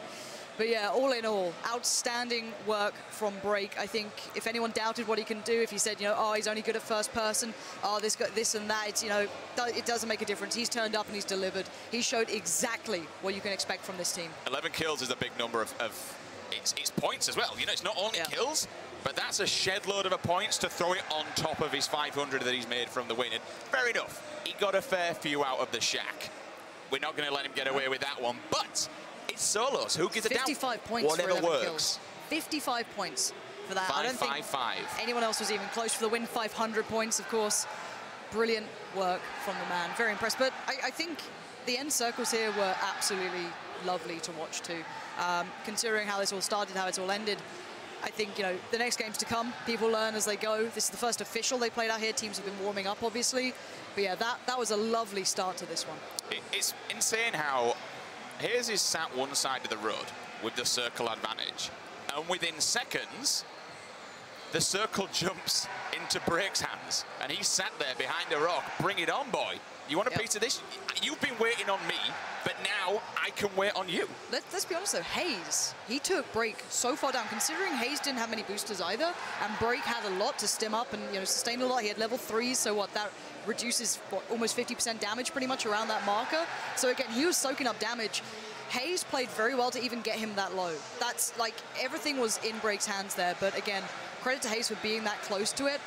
Thoroughly well played. And here we go. We can have a little look down the kills as well, the points, the standing, and here it is. Massive lead. Hayes, though, played very well. Liquid having a great showing here. Stoda, Lex, good stuff from them. I also have to say, I was kind of curious who he was, the Korean player working his way back in from the blue. The guy's actually very well known for his play coming in from Overwatch too. This guy is a very well-known player. So again, you can expect this guy to be delivering on all fronts. But yeah, great work coming out. Hoyd makes me laugh. M24, 0 kills, but still 180 points. Survival and being at the top of that list, that's the key. That's what you want to do. I tell you what, Breaker gives himself such a buffer now. 555, that's insane. If you wanted to be super critical, I mean, mega critical, at the end when you were looking at Hayes, he threw a lot of grenades in the wrong direction. If he would have held for a second, maybe he could have thrown them at Brick when he was hiding behind the rock. But hey, that's us just giving and guessing. We can say whatever. I believe we actually have an interview down on the floor with Brick. So let's throw it over to Cameron. Cameron, how's it going, my dude? Going great, thank you very much. And I am, in fact, joined by Break, our very first winner here of this best-of-3 series. You have a couple more games coming up, but of game 1, he did take the first place spot. Now, when we were talking earlier, you were telling me that you were actually pretty nervous. How are you feeling now? A little bit more relaxed, but I'm still shaking. I think it's more adrenaline than anything. So the very beginning of the game, we saw that near the end, the circle ended up towards like the southeast of school in that area. Where did you drop in the beginning, and how did the first couple of circles affect your game plan? I kind of made it up as I went along. I dropped ruins. I didn't really get much stuff, and I saw a load of people go Georgia Part at the beginning. And then as I killed the first guy, I don't know who he was, I knew that if I made my way around to the bridge, people would be coming in late and I could kill him, and I think I got Moondai doing that. And then luckily Moondai brought a bike, and then I used the bike to get in the circle. And then third person, you just kind of stay in the shack and hope for the best, really. Hope that nobody comes. You did end up with quite a number of kills, which they do give you a couple of points, not quite as much as winning, but with getting first place, as well as the number of kills that you did, forgive me, I don't know the exact amount. 11 kills. 11 kills. How comfortable does that make you into the next couple of games? Not at all. I might die in the first next game.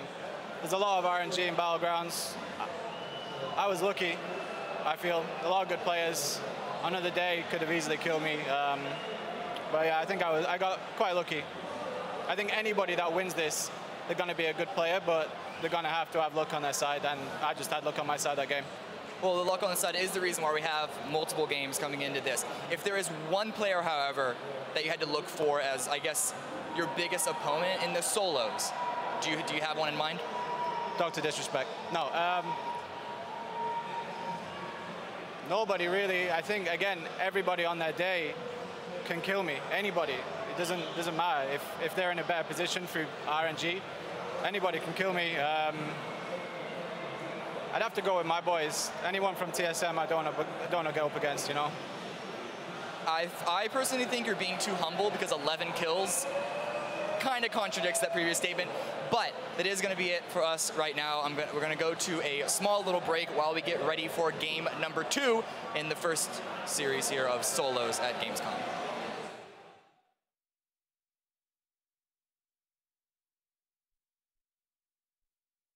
Get back in that car. He's hidden so nicely. I like how he's actually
and welcome back to the PlayerUnknown's Battleground Gamescom Invitational 2017. And my word, sweet Jesus, Mother of God, what an incredible round number one. If that's to set the precedence of how the next 4 days are going to go, it's going to be a fun one. Yeah, it is. I'm out of breath. I think I lost my mind during that. I've lost a jacket. Like, I was sweating, not only physically, but bullets during that game. I mean, that was just unreal, wasn't it? You know, that had some of the elements of things I love in this game certainly being showed. I would say as well, imagine this a month down the line. Imagine this when the players aren't nervous, aren't shaking, aren't terrified to make moves, when the game mode's more refined, when maybe it's first person. You know, there's so much to still see in this game. And that was just the first taste of it. This is the first time you're seeing it. Throw your mind back to the first time you saw, like, I don't know, the original Armor mod of this game, essentially. You know, so long ago, before it kind of became its own title. How janky and strange that is. Imagine this down the line. And that's where my mind's going right now. But again, going back to the point, what a great game. I mean, it kind of just goes to show how things can change at the drop of a hat. You know, Hayes is sat behind a tree. He's chilling. He's got circle control. It's in his favor. 2 players opposite him. He's got eyes on one. He's got a good, rough idea where the other person is. All of a sudden, goes into a one-on-one. Fair play. All right, he's got eyes on break. He knows exactly where he is. Then the circle just says, you know what, son? You've had a bit of time. His brakes go, bang, lands on top of him behind a rock. And now Brake's like, well, I'll tell you what, it's my go now. You have to come to me. And it's nuances like that where you have to be on your toes. You have to be rocking, you have to be rolling, you have to be ready just to take anything that this map throws at you, because anything can happen. I mean, at least we don't have the bombing zones, and you've had a good run with them yourself in the past. Up. No, okay, no problem. Why are you being abusive? We won't talk about it. Just, you know, however, if there is a clip out there of you getting completely shafted Shut up. by the bombs, and it's rather funny. I'm glad you specified by the bombs. I did at least carry on there, you know. Yeah, nice one. I did at least carry on, so it was a good fix. But yeah, if there's any videos of you getting shafted on the internet, we'll try and dig them up as well. But we can look at the current standings. As you can see, score-wise, win points is going to be very, very nicely sitting with the Liquid Boys and Break. Moleman was the guy who went melee base, and I'm actually really glad he did that. He seemed to be the winner of the Milter battle. He got the car, I can imagine, went on over. He beat out some of the Cloud9 guys who were doing the same thing. Obviously, Break won the thing. Hayes came second. Nice play. Solid FPS had a brilliant game, too. I've got to say, Lex, for me, was a bit of a fragger, and I like that. He took a couple of fights which were pretty beneficial to him, and he played it very well, considering. Potted just stayed alive. You know, which is fair play. Plays the pacifist role, you know, the survivalist just out there, like, doesn't want to hurt anyone. But yeah, all said and done. Could we go to the second page? I'm kind of curious if we can. I don't know if we can. Maybe I'm asking for things that we can't do. Ah, yes, good stuff. There we go. All right, let's have a little look down. Adren's up there. So the CS guys didn't do badly, but for me, the surprising one was the Cloud9 guys. Chappie's up there. And Chappie's a great player, so for me, I'm curious to see where he gets to. Ninja got outdone in the end by Evermore, the Korean player, who said, you know, he's gonna play outside the circle. He's gonna abuse that third person. He's gonna do everything he can, and that's kind of cool to come into. So yeah, so eyes towards him in the future if he still does something like this. The melee-based start is a very risky one. Clearly, he found a car at some point, which was able to get him back, even though the circle was still pretty favorable. But also done, maybe we can go to 3 just to see who's really underperforming. Go on. Go on. There he is. Oh, he's listening. Vis, where are you at? I expected big things from Vis, actually. Look at the night and day scenario between TSM players, though. That's insane. I mean, I don't want to take too much and say, oh, that shows the skill level. This is solos. Anything, absolutely anything can happen. But then you look at Sweater, for instance, Cloud9, you know? 1 kill, and this is the kind of dude that absolutely loves third person. This is a guy that's, map positioning, map awareness. You know, you can have favorable moments and unfavorable moments. It's not, you know, we saw the ability breaking through with Break, but who'd have thought it? But, you know, this is not just about one-off. We know this game does have RNG elements to it, hence why there's more than one round. In theory, over what? The amount of games you'd kind of... And Smack! Why are you like this, Smack? Rip Drassel. You had to do those at the end, didn't you? There were no point... I mean, come on, observers. Don't point it out, please. Just don't throw them under a bus like that. That's cruel. All right, now we've had a dabble, we've had a taste as to what we can expect here. I'm kind of curious what the chat thinks, if they're still backing the same people. If anyone's a little bit of a turncoat, let us know. We'll keep an eye on that. Of course, you can tweet it to myself at LakeOmiPansy, and you. The same. Double Get involved. Get involved. I want to hear from you guys. Who are you backing in this one? Because this game, as much as you know, it is about the players. The audience in this, it's, you know, it's brilliant, right? It's such a great community, and I want to hear how people see this unfolding. All right, Pansy. Yes. Best of 3. How does this now, because obviously every single time you boot up this game, you just take it as you see it. You approach every single game with, all right, you know, whatever happens there, bring it on. Break's now got this kind of level on his shoulder. He's got some points. He's definitely got a big buffer in comparison, a huge buffer compared to anybody else. But does this now apply pressure onto thinking, oh shit, I need to stay alive now just to keep that win? Does that just apply a ton more pressure onto his back, or do you think it's just play your game, man? It is a theory. For me, that from Break was him proving a point. That was very much a statement of, I can still win first, third, it doesn't matter. I will still do this. I'm still just as good, which he proved he was. A matter of consistency, I don't think I can ask of a player yet. I don't think I could say, I expect you to win every single day of the week. Same with Cloud9. They had a bad first game. I expect them to do better in the next, though. I expect top 10s, top 20s. They should be hitting that every single time, you know, if I'm honest. You know, same with the Noble guys. They have incredibly high elo. They're one of the higher elo North American teams as well. They had a very quiet game, to at least my standard. So for me, I want to see a little bit more. I want to see a little bit harder play from the guys that I expected to. I want to see, you know, like, don't get me wrong, right? We're English, okay? If people haven't noticed. I know the accents are weird. I'd be surprised if they haven't. Yeah, but please don't tell me UK esports is coming back with Break. Like, we're not allowed this sort of fun. We're not. Top 2 UK. Look, exactly. We're not allowed this, all right? Don't let this happen. Don't get our hopes up, all right? UK sort of battlegrounds, UK BG. I don't know if I can even imagine it. You know? I don't believe it. So it's been a long time. It has. Maybe it's. Is it our time? I think it could be. I don't know. I'm looking at chat. I don't think they agree. I think we don't have to, because of Brexit, we don't have to say you anymore. We can say UK. Yes, that's a face of I did really well in the last game. Have a little cry. It's always good. All right, always good. Game number 2. So everyone's had a little bit of a taste. You mentioned it, Pansy. Everyone kind of knows what's. I say knows what's coming. Anything can happen in this game. How are you finding the first initial flight path? How did you think that kind of set the story for the rest of the game? Do you know what? It was a nice straight across, right? From like essentially a little bit between Saverni and Zaki, kind of went all the way down through Novo. Well, towards Milter, I guess, which was the final kick-out point.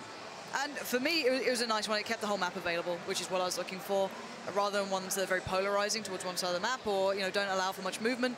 That allows you to play anywhere you want. Essentially, you can go all the way up to Stalba, you can go to Spawn Base Island, you can go down to Primorsk. We actually saw both of that. We saw the extremes of the map played through, and I like it. I like that sort of thing. Again, it gives you so much availability, and you go through a big chunk of the higher car spawns. So the main car spawns throughout this map are the edge of Georgia Pool towards the east. You've got Roshok kind of leading around, you know, the main road that goes past the school and towards the apartments. And then you have, you know, the Milter and then Nova, right? So essentially, the flight path was over the cars. So for me, the reason I like it is because then it gives people the ability to move around. If it's the one that goes on, I don't know, from basically just the west coast up or something like that, you're kind of limited on, you know, where you can go. You can take the early parachute option and go far further, but still you're taking a lot more gambles here. The risk and, excuse me, the chance is higher that it should work out for you. I mean, maybe it's just because of what's on the line, but we didn't really see any school play. We didn't see any melee pace. Yep. We saw one person just kind of trolling along on his own. Quite a few people obviously moving over to Ganka, but, excuse me, not Ganka, over on Georgia Pole, but we expected it because that's pretty much where the plane came in, just above it, so everyone could drop down. But those people, they run into a firing squad because this is moving into that circle, its position. Everyone's shifting on in. It pretty much just landed below the flight path, which kind of caused some problems early on. Within, I'm not going to say the exact values, but it wasn't too long before we were down underneath halfway.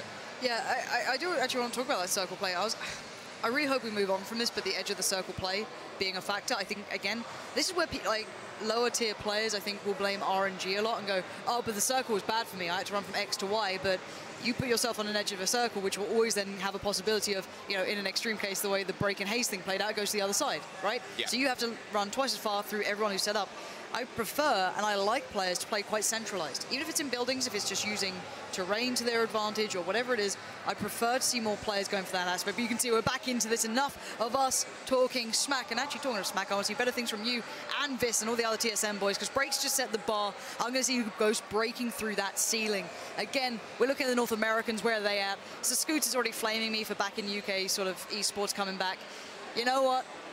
Let's see if a North American team can maybe get into the top 2. Let's see how it goes this Let's time see how round. they've got it. Game number 2 is about to get underway, ladies and gentlemen. Make sure you tweet the stream, use the hashtag Battlegrounds. Get involved online on social media. Make sure you're following PU Battlegrounds on Twitter and Play Battlegrounds on Facebook also. And if you have a look at the ESL Pug account, there'll be plenty of dank memes and random trash coming out of that from the meme lords themselves. Up in the cage, the social media team that I have a better time am a part of, and it's dangerous in that room.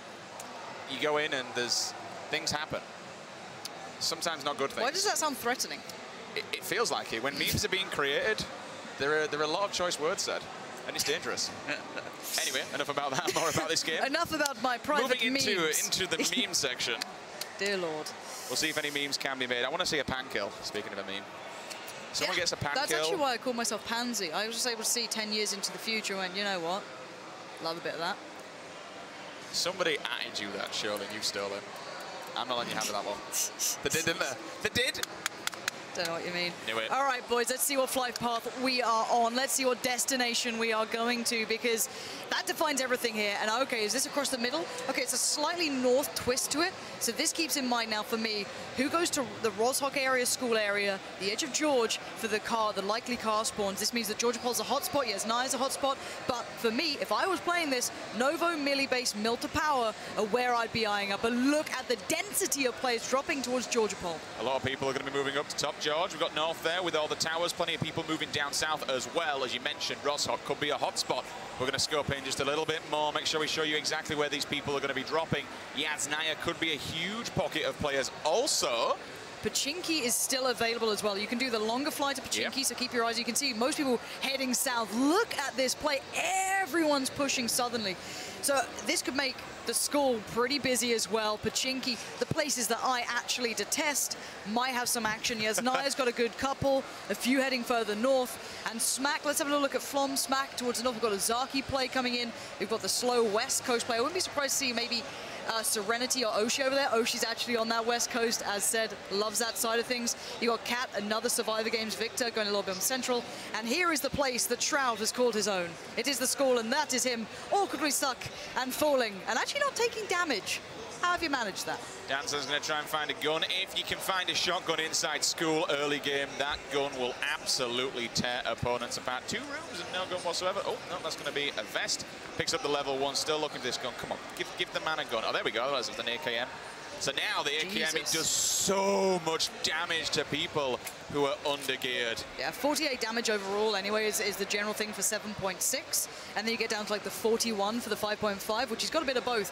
For me, get that full auto staying here. You don't want the M16, excuse me, at this point. Just because it's single fire, you can go up to burst. Even preference should tell you that you want the full auto in this close quarter combat. You're already seeing a couple of kills come in, mostly with pistols and lighter tier weapons.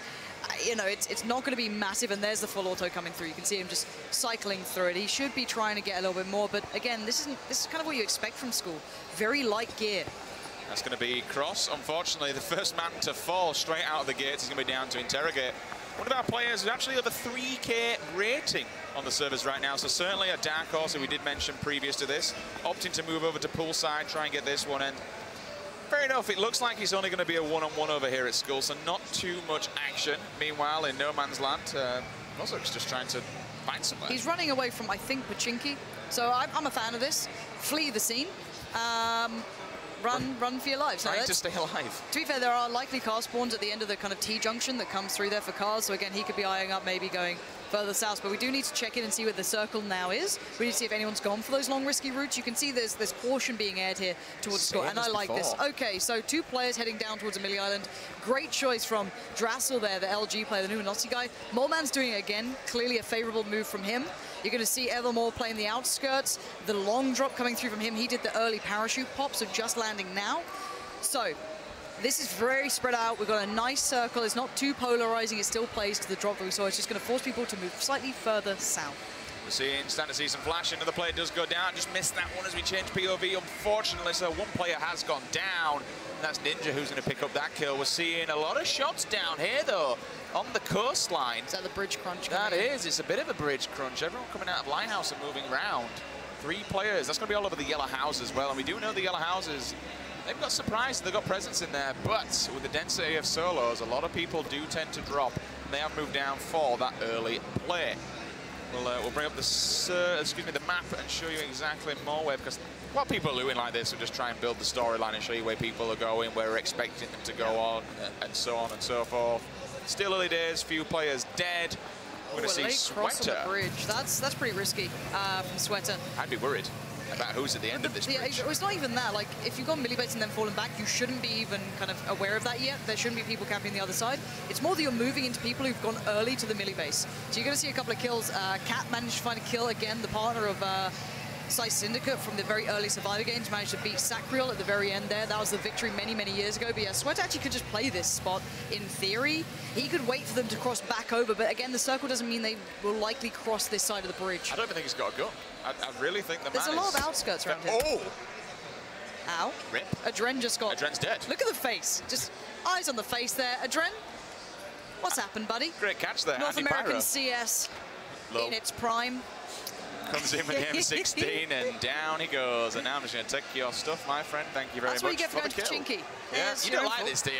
Hate Pachinki. Not a fan. Anyone else in Pachinki with him, or is it just him? I think we'll have a look in a second. I believe it's just this man. So 2 others over here. Oh, I can see on the map. What is it going to look in? How ignorant of me. So 1 person over by farms. Oh, and we've got a crate. What's in this? That's going to be... Is that a Groza?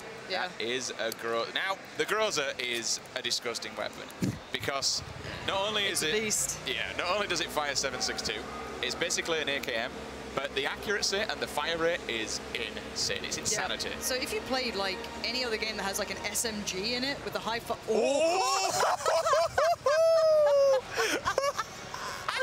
How's that Groza?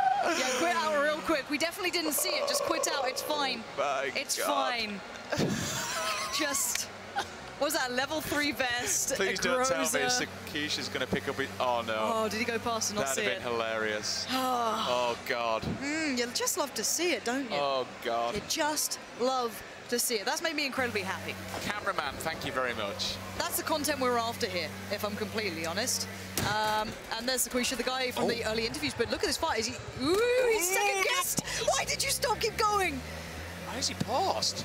I'm terrified watching this. He doing? Run. He's going to go for it. He's going to engage it. If that buggy had a horn, you'd be hearing the toot-toots coming out. Little toot-toot. It doesn't have one, sadly. Only the others do. So, you know, that's a real shame. Maybe you could have a little bit of the Grimm's Dr. Disrespect action going on there. Reddit, but... Now, the thing is with this, it's a really unorthodox player. That player will have been watching to where the buggy went, and now he knows, okay, well, I heard it, definitely heard it stop because the buggies are loud. The buggies are super loud in this, so you're going to be hearing, okay, he stopped. I've not seen it disappear anywhere, but the player that's in this same compound with him will not have a clue, and this, all right, there's not going to be tons of gear, but late game, this compound, Stody, though. It's going to be amazing. Yeah, Stody's pretty solid at this, though. He'll hunt him down. He'll be methodical, he'll be good. Stody is one of those gamers that I rate pretty highly. Not someone who comes directly from esports, more of like a Battlefield, a bit of an influencer style thing, but actually very, very talented. And you can see the kind of smoke bait, which I kind of like. Again, covers the sound of footsteps. You can hear it popping now. That will allow him to move further, move closer, because you'll probably expect him to be in the white solo kind of house, almost the single floor one. We've just got to, what was that shot? I'll take your buggy. See you later, fam. I'm out. I'm off. Bye, mate. And to be fair, just leave him there. Stody's just a thief, all right? I'm trying to hype you up, Stody, and you've just robbed someone. That's just mean. I mean, there's many ways to win Battlegrounds, right?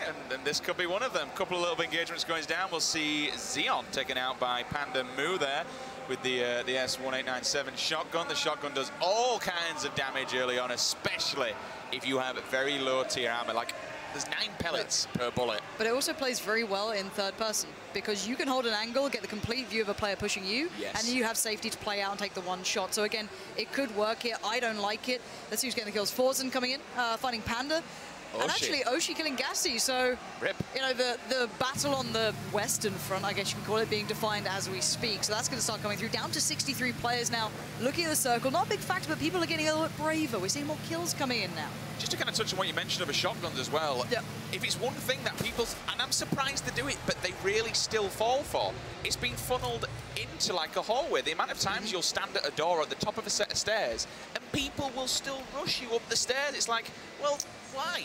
I've got a shotgun, you're going to funnel into me, and I'm going to blast the living hell out of you every single time. I like to do the booster bait, is what I like to call it. I place a nice little can of Red Bull, any of the branded drinks. Oh, God. You know, Monster. This is like putting cheese in a mousetrap. It's great. It's you put awful. it like you go into the nice, the mansion-style house. You put it at the top of the stairs. People just run up like, oh, a nice Red Bull, because no one turns down a booster, right? And you call me awful and I sit for being there. in Pachinki. It's the best thing in the world. Look, I like to upset players. I never said I didn't like doing that. All right, so guys at home, do it. It's really fun because they get very sad about it. I bet you've got a shotgun as well, don't you? No, I don't.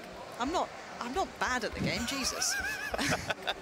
And here's your standard Pachinki loot, level 1 vest. Just a bit of going on. Don't hate on Pachinki. I'll do what I want. Anger, going to be kicking in. At least a little bit of work from the Mythic boys coming through there. AKM damage certainly being put to work. And, you know, the banana houses are nice. You get, you know, the Car 98, you get suppressors. It seems like there's a higher rate of spawn in there for some reason. I'm not sure why, but it seems to be the case. Oh, third person observing like this is just delightful, isn't it?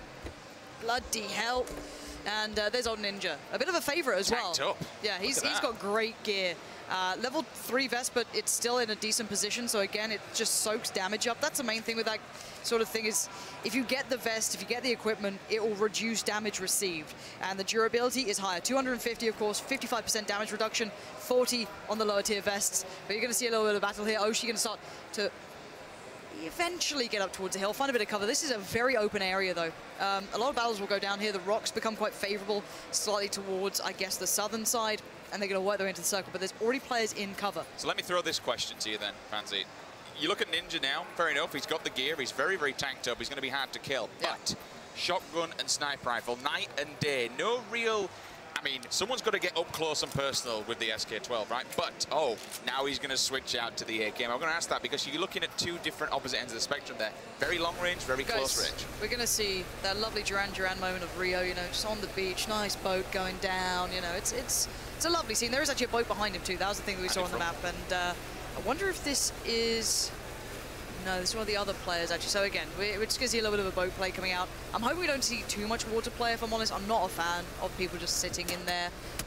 Nice connections on the shot. So that's going to be from the hill, surely. The Cloud9 player laying it down from the rocks above. But there's the damage coming through to the player watching earlier, which was Ninja. He's run into the people in higher, better positions already. You can bang out shots, though. If he's got maybe a 4 times a red dot, I'd rather not see a holo on that AK, but whatever he's got, you can definitely take these buildings, but he has to move into... Oh, you can see the player! He's got cover, though. He's going to play aggressive. He wants this fight. He does have the shotgun, so maybe he can get something going here. Peek in the corner, working his way in. He wants this fight. He's going to play it out smart, though. Listen to the drop. He's heard the drop. He's heard the drop. Oh, God, you've got to be gutted. That is going to be the end. Just a huge deny. Ninja decimates the player who thought he'd be pushing him. The around the world, the rope-a-dope didn't work out that time. But look at Panda creeping in. Has he been spotted? Has he been heard? The battle of the doors, the battle of the shotguns begins. One player will get away with his life. As you mentioned, that player did try to dupe him out, but unfortunately Ninja was having none of it. He knows his player's round the corner, so he's just going to keep following through. He wants to finish this one off. Will he get this kill, though? No! He gets pinched in the head! Down he goes. See you later, Ninja. That's the second time, unfortunately, my man has been chasing a kill, and he has been denied. He is eliminated. That is disappointing. He really wanted the kill, but he was going in. What a shot from that player. I'm not entirely sure. We didn't see which player it was, but that's a headshot. Just dinked him and he went down. So let's keep our eyes on the extremities of the circle here. A lot of the TSM players towards the north. Serenity there, probably going to come into contact with Smack and Stoda. Lex having a little battle through still over by Rozhok. But look at this. You've got players right on the outskirts of this map, still having to work their way through the blue. Certainly viable at this point, still works. There's Forzen right there. Twitch chat always loves the Forzen memes. Shouldn't mention his name. They're going to kick off. He's got plenty of room, though. He can just chill. And we'll get this third-person cam on, show you guys, obviously, at home where people are. Here's, unfortunately, with the shotgun kind of out in the open a little bit and very heavily damaged. So I'm interested to see if he actually even has any meds, because he wasn't healing up in any way, shape, or form. So at least he's got a vehicle here. Be able to move back into cover. I can imagine it. I don't know what gear he's got. He's got a 416 and decent amount of gear, it seems. I think I see a level 2 vest on him and a level 2 helmet. So he's probably going to move into cover now. He's going down towards what looks like Milta Power, heading down from Lipovka way. So he's going to be getting in towards a circle. Stoda, though, he's in the crates, I can imagine. He might be able to get an angle on this. He's going to have about 4 or 5 shots to land on this car. It depends if he keeps going, if he just guns it here. There's a car right behind him, too, so we're in a bit of a chase, a bit of an awkward fight here, because neither of them want to stop. They're not in the safe zone yet, but you're going to hear the shots just behind as he gets towards the lumberyard. Stoda still getting tagged up, though, but he did see another player coming down, so he did back off for a second, as you mentioned, lumberyard. Got to be careful moving down this hill, though, because there are so many houses and so many little Harry Potter shacks. When you just run down, don't flip it. Smashed it. There we go. Landed it, fine. But now look at the US. 2 of them just in the middle of the road. He's like, okay, so there's definitely 110% people somewhere in these compounds. Evermore's round the corner. He's driving right into him. This is dangerous. Evermore. He's round the corner. He just nails him as soon as he gets out of the car. His Uber turns up, but unfortunately, the passenger gets dropped off and eliminated. That is so unfortunate. Look, Evermore's been playing the game that he wants to. He watched it arrive. That was like a special, delivery of whatever he fancied. Get some meds, get some guns. He's good to go. Now, Evermore's a curious player. He likes to play a little bit of a unique style, so we'll keep our eyes on that. But that's a little awkward, isn't it? You're just sat there like, well, what can I do?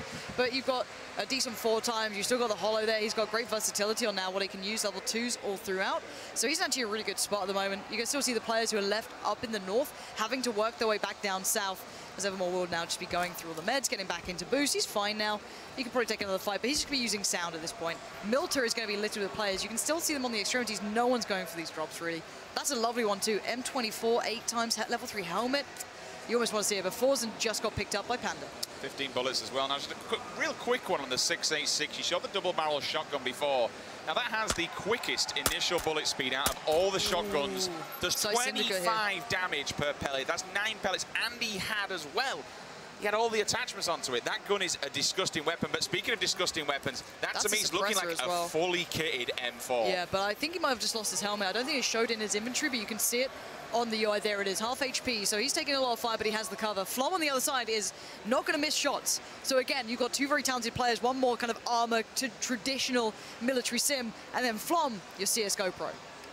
He's just going to chill. He's going to back off for a second, which is fine. He knows Flom's got the height advantage. Fair enough, this wall's there for him and he can chill, but where Flom is, it's not going to make a great deal of distance, even if he pushes back on this one to try and get out the door. You would say, though, if Syndicate actually wants to take a shot, if he doesn't have patience and he's not known to be a patient player, if he peeks up, Flom will have about a second or 2 to nail shots. That's why you see the helmet gone. That's the first thing we'll show, where you're standing up, you can't exactly smash the shots down. So if Flom feels safe enough to stay in the open like this, he will probably win this fight down the line if Syndicate gets impatient. Flom's still got meds, he's boosting back up, and I think neither of them really want to take the risk here. Flom's trying to bait a shot. He's essentially doing what you do in CS of the wide peak. So you kind of bait the shot out first, get the kind of bullets going, and then you take the fight. But oh, Flom's taking a risk. That's 2 shots back to back. One more and it's going to be delivered. But no, back down to cover. This is good stuff from Syndicate, showing patience. If he really wanted to, there we go, and this is exactly what I was about to say. He could actually peek, and he could hold the angle. He could hold the angle, wait till Flom comes out again. Flom's not actually healing up, I don't believe, so maybe he's completely out of meds. No Red Bull left in the tank whatsoever. Again, though, Syndicate can hard peek if he really wants to, but now Flom is prepared for it. Yeah, and also Flom can back away here. He's got a deflate behind him. He could just dip over to if he needs to back away, which he really should be now. I know he wants this kill. I know he's hoping that he can get it done, but Syndicate's not only got a suppressor, so he's not really being pushed on his position. Flom's ringing the dinner bell. You know what I mean? You're letting that Lee Enfield go in Cherno. Let's remember those times, essentially, is what's happening right now. Flom needs to be very cautious. Got the angle again, back and forth. These little jiggle peaks are lovely, but Lex goes down, who is the outstanding guy from the Mythic side. Maybe Flom wants to try and avenge his fallen teammate and take it out on Syndicate, but oh, Chappie losing out there. Stone Mountain. We're seeing a lot of players fall right now. That top 42 is now just starting to begin. And look at this, still with a high advantage. Flom is ready for the engagement. Syndicate's pushed back down also. Now he's going to have to heal back. It looked like Flom does have bandages, so he can at least keep topping himself up. We'll see Syndicate bandaging as well, neck himself a Red Bull. Fair play to the man, get that health absolutely banked up. Circle is now condensing. And you look at that, kind of homing in between shelter and farm. Lots of players on the inside. No one dead center because you do have a nice little compound there. Someone else falling down, missed it in the kill feed, unfortunately. One player, though, just laying just on the back of the defilade. That's nice because you don't silhouette. You don't show yourself. And basically silhouetting, if you don't know what it is essentially if you run on the top of a hill, for example, they can't see each other. There's no way. He's literally on the other side of the hill. You can't hear it, you can't see it. Unless they've been in a prior engagement, which they may have been. Yeah, this is silhouetting. So from Panda's perspective, when he gets closer, he'll see him on the bright blue skyline. So essentially, he gets the most perfect shot. Rather than being down and, oh, he's going to have the high ground, this should be just a massacre. This should be a culling. Panda should land the shot every day of the week, but he's lost visual. He doesn't know exactly where he is. He must have caught a glimpse, but maybe not. Maybe they're running away from each other. Hot is now just fallen down to Scoom, so it's time to see these guys come into action. But Panda, again, creeping his way down, turtling away here. And they're not in the safe zone. I don't even think they've seen each other. Maybe now.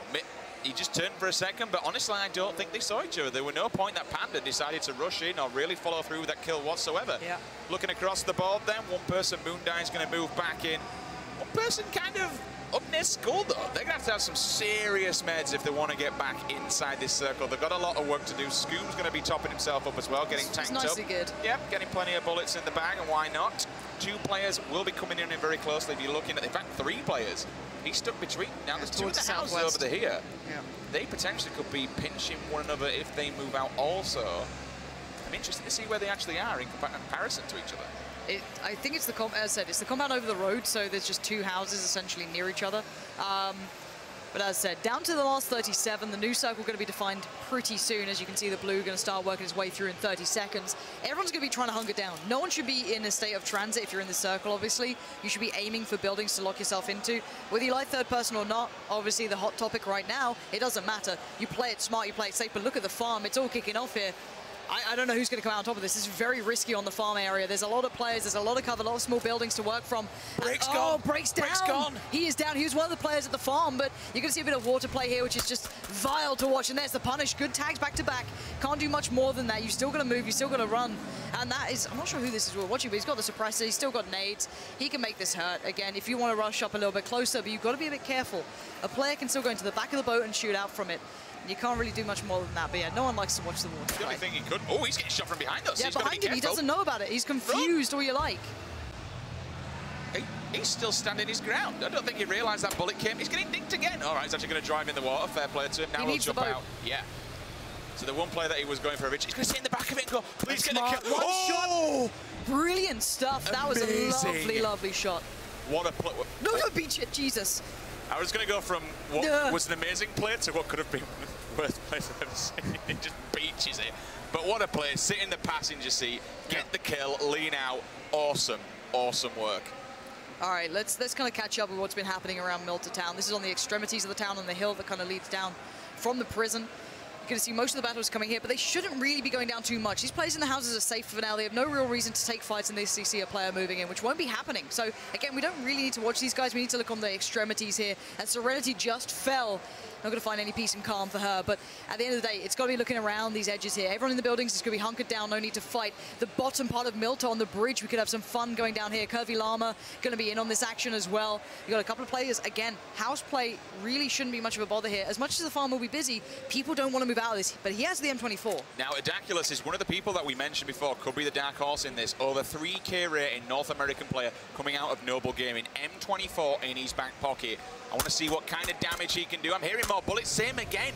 Same scenario. Sit in the passenger seat. Try and drill people down. He's got the silencer. Curvy Llama will go down, unfortunately, to Cake. Cake takes her out. That's on the beach. You're going to see it now. Yeah, he lands on the beach, and it's just... He's there chilling, so he knows where he is. I think he took a pop at him. But look at the terrain surrounding these. Okay, so Cake, for example, has the terrain advantage. He's got a nice defilade to play with. You do have an 8-time, so that basically gives you a little bit of room to work with. A lot of loot there, a bit of a loot goblin approach, but hey, if it works, it works. The most important thing for... Oh! There's the M24. That just sings, doesn't it? Bye-bye. See you later. That's what you get for trying to dink people in the side of a boat. It worked first time, my friend, but not the second time. Cake says no, not today. Lands a bullet between his brain, and he's also still inside the circle. But the big problem for him here is he's on the beach. There's not a lot of cover. You've got these rocks where he is, but apart from that, he's going to be easy picking some people down on like the low-tier apartments. He's seen some. Oh, it's suppressor with the Car 98.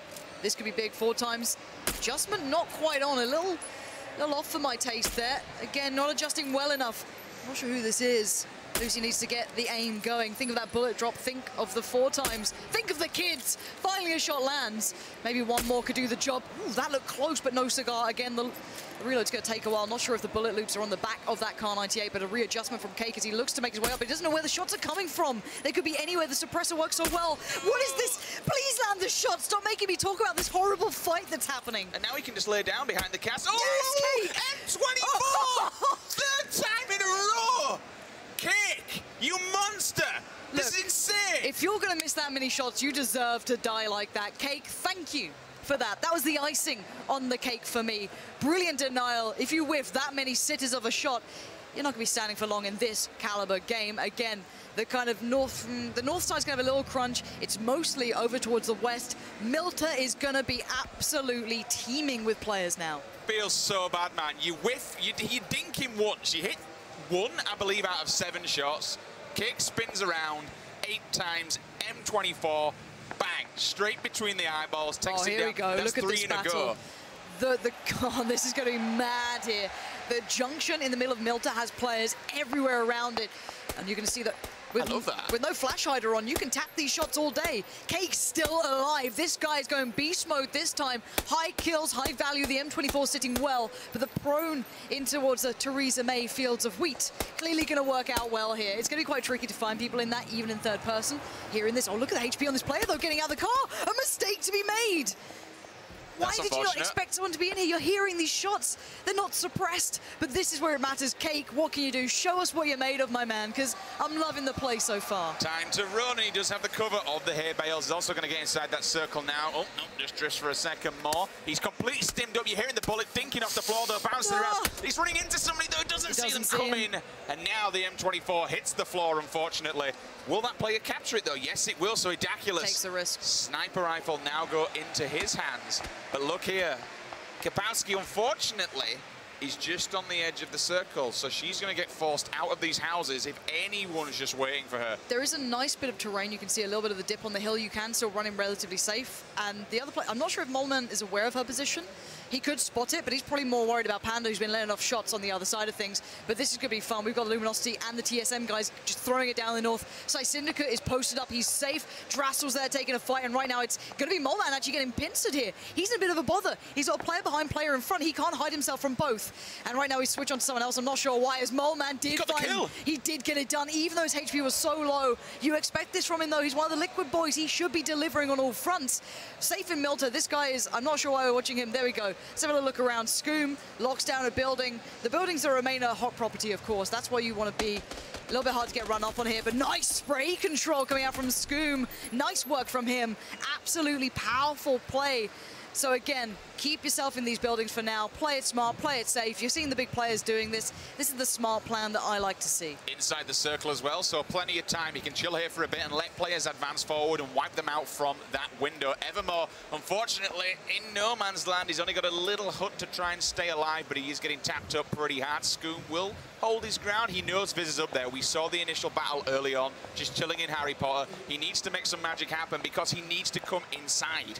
He needs to move inside the circle. And this is smart play from Scoom. You basically watch where your vulnerability is and where the open ground is and where players are going to have to move from that you know. So he's playing this very well. Let's look towards the south side of the city if we can, in towards Milta. I'm not too worried about these two for now because they can fall back. They're not in an immediate fight. But in the further southeast side of the city, there's a lot of players close together. And here we go. You can see the kills coming in. And that's the guys we were talking about. Actually, Molman finding another. He's fought his way out of that 1v2. He was locked in. He was pinched in. He's won that fight. And again, running against the circle, he'll get himself win. That's going to be Hollywood as well, a guy to keep your eyes on in the future. We've got some of the classic guys left here from either side. And now with the blue moving, and we're going to see a couple of players having to move. We'll bring that POV back in just a second, and there it is. One player will have to be forced outside the farm. Molman's moved. And unfortunately, though, person inside the farm, that's going to be Dingus Khan. Was just waiting for him, melts him as well. Perfect play from him, realizes the circle is on his back and is forcing him into his line of sight. Two players, though, moving through the field. That's going to be Ollie. That's another player out of Luminosity. Also, one player coming out. This could be a banger of a shot. Ollie needs to land this, though. That's going to give away his position, unfortunately, but he's also got the pressure of the circle closing him. It's got to force him out of nowhere. Someone's heard this. Daz has heard this. One of the Noble guys, he's going to position himself for a push now, being, you know, so dedicated to hearing this. But the LG player working his way in, got to be careful. Nice work from Ollie in the end. Delivers every single bullet of that 5.56. But every single shot he makes, you can see the other players getting closer and closer. Vis eyes this up as well. Two of the bigger players maybe throwing this down. Yeah. He's actually going to tag him, but Daz, as you mentioned, he knows exactly where this one player is. He's been listening for a while. He's forced to move back, but he's also getting shot from on top of the hill. So top of the hill at the moment, doing some serious damage. Great shots coming out of Ollie, but sick work. The kill is insane. Great stuff. Doesn't realise the player's still down low though. Now he's going to see him, third person. Him. Yeah, there we go. So he did cop for him. He throws the bullet up top. Excuse me, the grenade up top.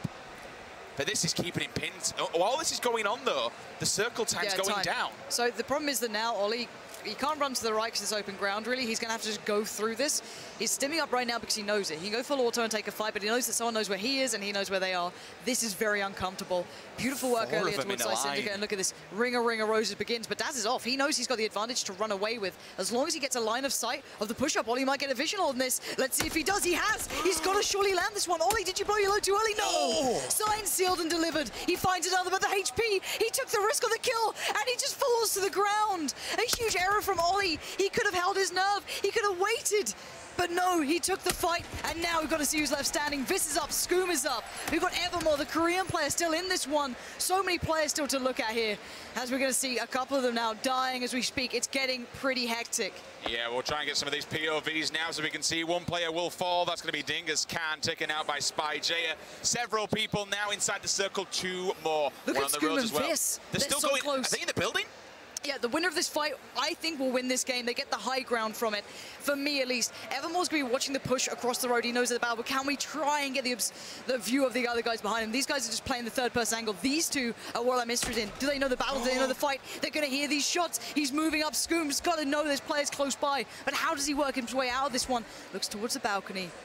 He's going to have to wait on this. Not stimmed up either. He does have stims. I just saw the red ball, and I saw everything else. Vis is going to hear the door shut. This is what matters. Down to 4 now.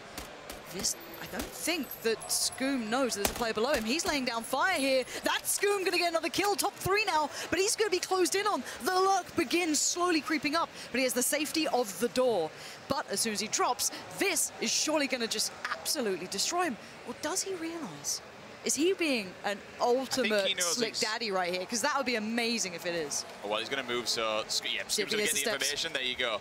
Information has been given away. Maybe that was the potential. He'll try and bait the door. Will he close it again? He knows exactly where he is. He keeps looking at him. Thing is, though, if he...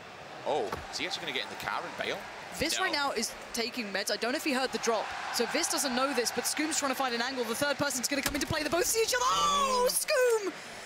Absolute beautiful play, and now it's Evermore against him, waiting towards the south, slowly creeps up. Oh, no! It's Evermore! He appears at the right time, peeks over the hill. The third person play plays well for him, but Skoom went above and beyond. 5 kills for him, but Evermore played patiently. He played the edge of the circle. He was the guy he went to the spawn island last game.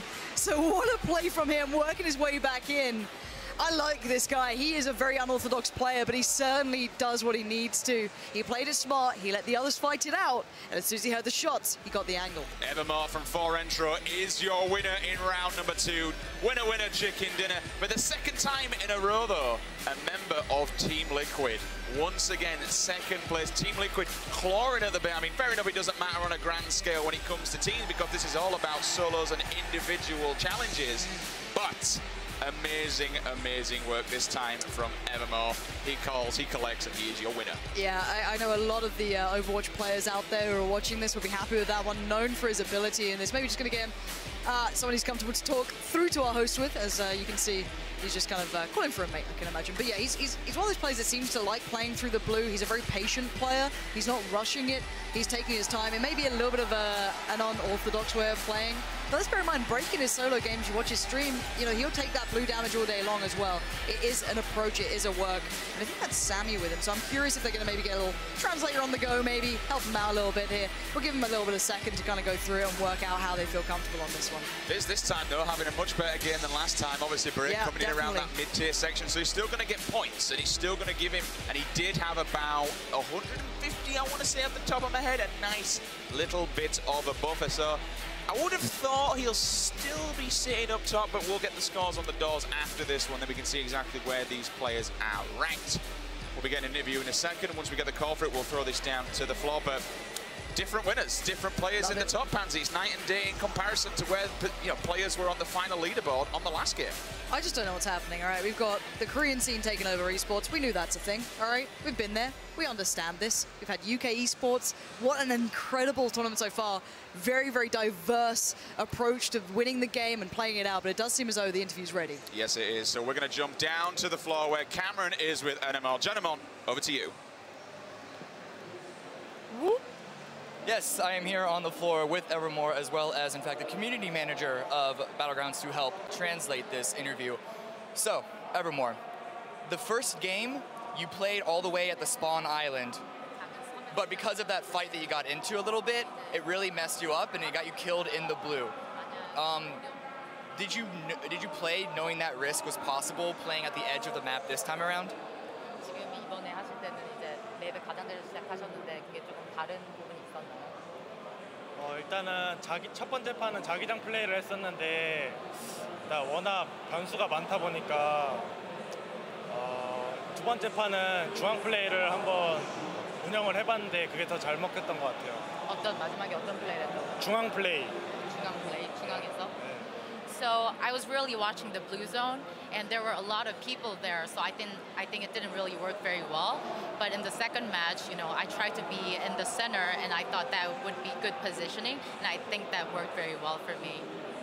You definitely played very intelligently, making sure not to take engagements that you didn't have to. You didn't play very aggressive, keeping yourself safe. However, this game does have an element of randomness that is involved. How much would you attribute that to your victory? RNG가 뭐예요? 랜덤성, 뭔가 무작위로 막 되는 게 저희 게임이 그런 요소가 많잖아요. 뭔가 뭐 블루존이 떨어지는 것도 위치가 무작위로 되니까 그런 게 내 플레이에 얼마나 영향을 미쳤다고 생각을 하세요? 일단은 두 번째 판은 가스 운이 되게 좋았던 것 같아요. 그거 말고는 지금 저는 수비적으로 하다 보니까 가스 운이 그냥 좋았던 것 같아요. I think for the second match, I was a bit lucky, and I didn't play aggressively. I was being really defensive, so I think I was lucky, and playing safely really worked. So, because of this victory, you netted yourself 500 points from this game. Not quite so many from the first one, but number 17, which is, I believe, the placing of game one, gave you a little bit as well. Do you think you'll be able to recreate a similar standing near the top on game 3, even though the circle may not work out in your favor the same way that it did this game? 네, 대충 이제 감을 잡아가지고 세 번째 판도 집중해서 잘하면은 문제 없을 것 같아요. So now I think I know how it should feel, how I should play it. So if I just play the same strategy in the third match, I don't think I have a problem. I am pretty confident. So moving away from solos, because later on this week we have duos and then the squads event. How confident are you in your own play, but also your teammate, your full squad group in this next event? 일단은 저희 팀이 여기 유명한 팀이 많지만 그 못지않게 실력을 자부심을 갖고 있거든요. 그래서 듀오나 스쿼드도 문제 없이 성적 잘 낼 것 같아요. So there are a lot of famous pro teams in the tournament at the moment, but you know, we pride ourselves for our skills, and we are very confident going into duo and squad later this week. So I don't see what could stop us. All right, I like the confidence. Thank you very much. We're going to go to one more break while we get ready for game number 3, the final game to figure out who's going to be the full winner of this solo event at Gamescom.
Ladies and gentlemen, welcome back to the madness, the carnage, and the mayhem that is the Gamescom Invitational 2017. My name is Sims, this is Pansy, and my word.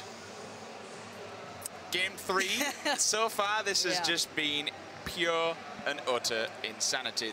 Really quickly, what I want to touch on before our previous winner of Evermore, the different kind of style of play that he brings to the table. The, you know, just the contradicting moves initially going to that spawn island and staying there. Unfortunately, dying to the circle. This time round, creeping in a little bit slow, but making unorthodox plays and then paying off. Yeah, it is a nice thing to see difference in stylistic approaches. For me, I think it's a lovely touch. But I think this is the overall standing so far. This is everything we've seen, so including game 1 and 2. Now, the kill points are brilliant for Break. That's why he's defining. He's not only got the win, but good kills too. Evermore, good placing, a couple of kills here and there as well, but mostly those placement points sitting well.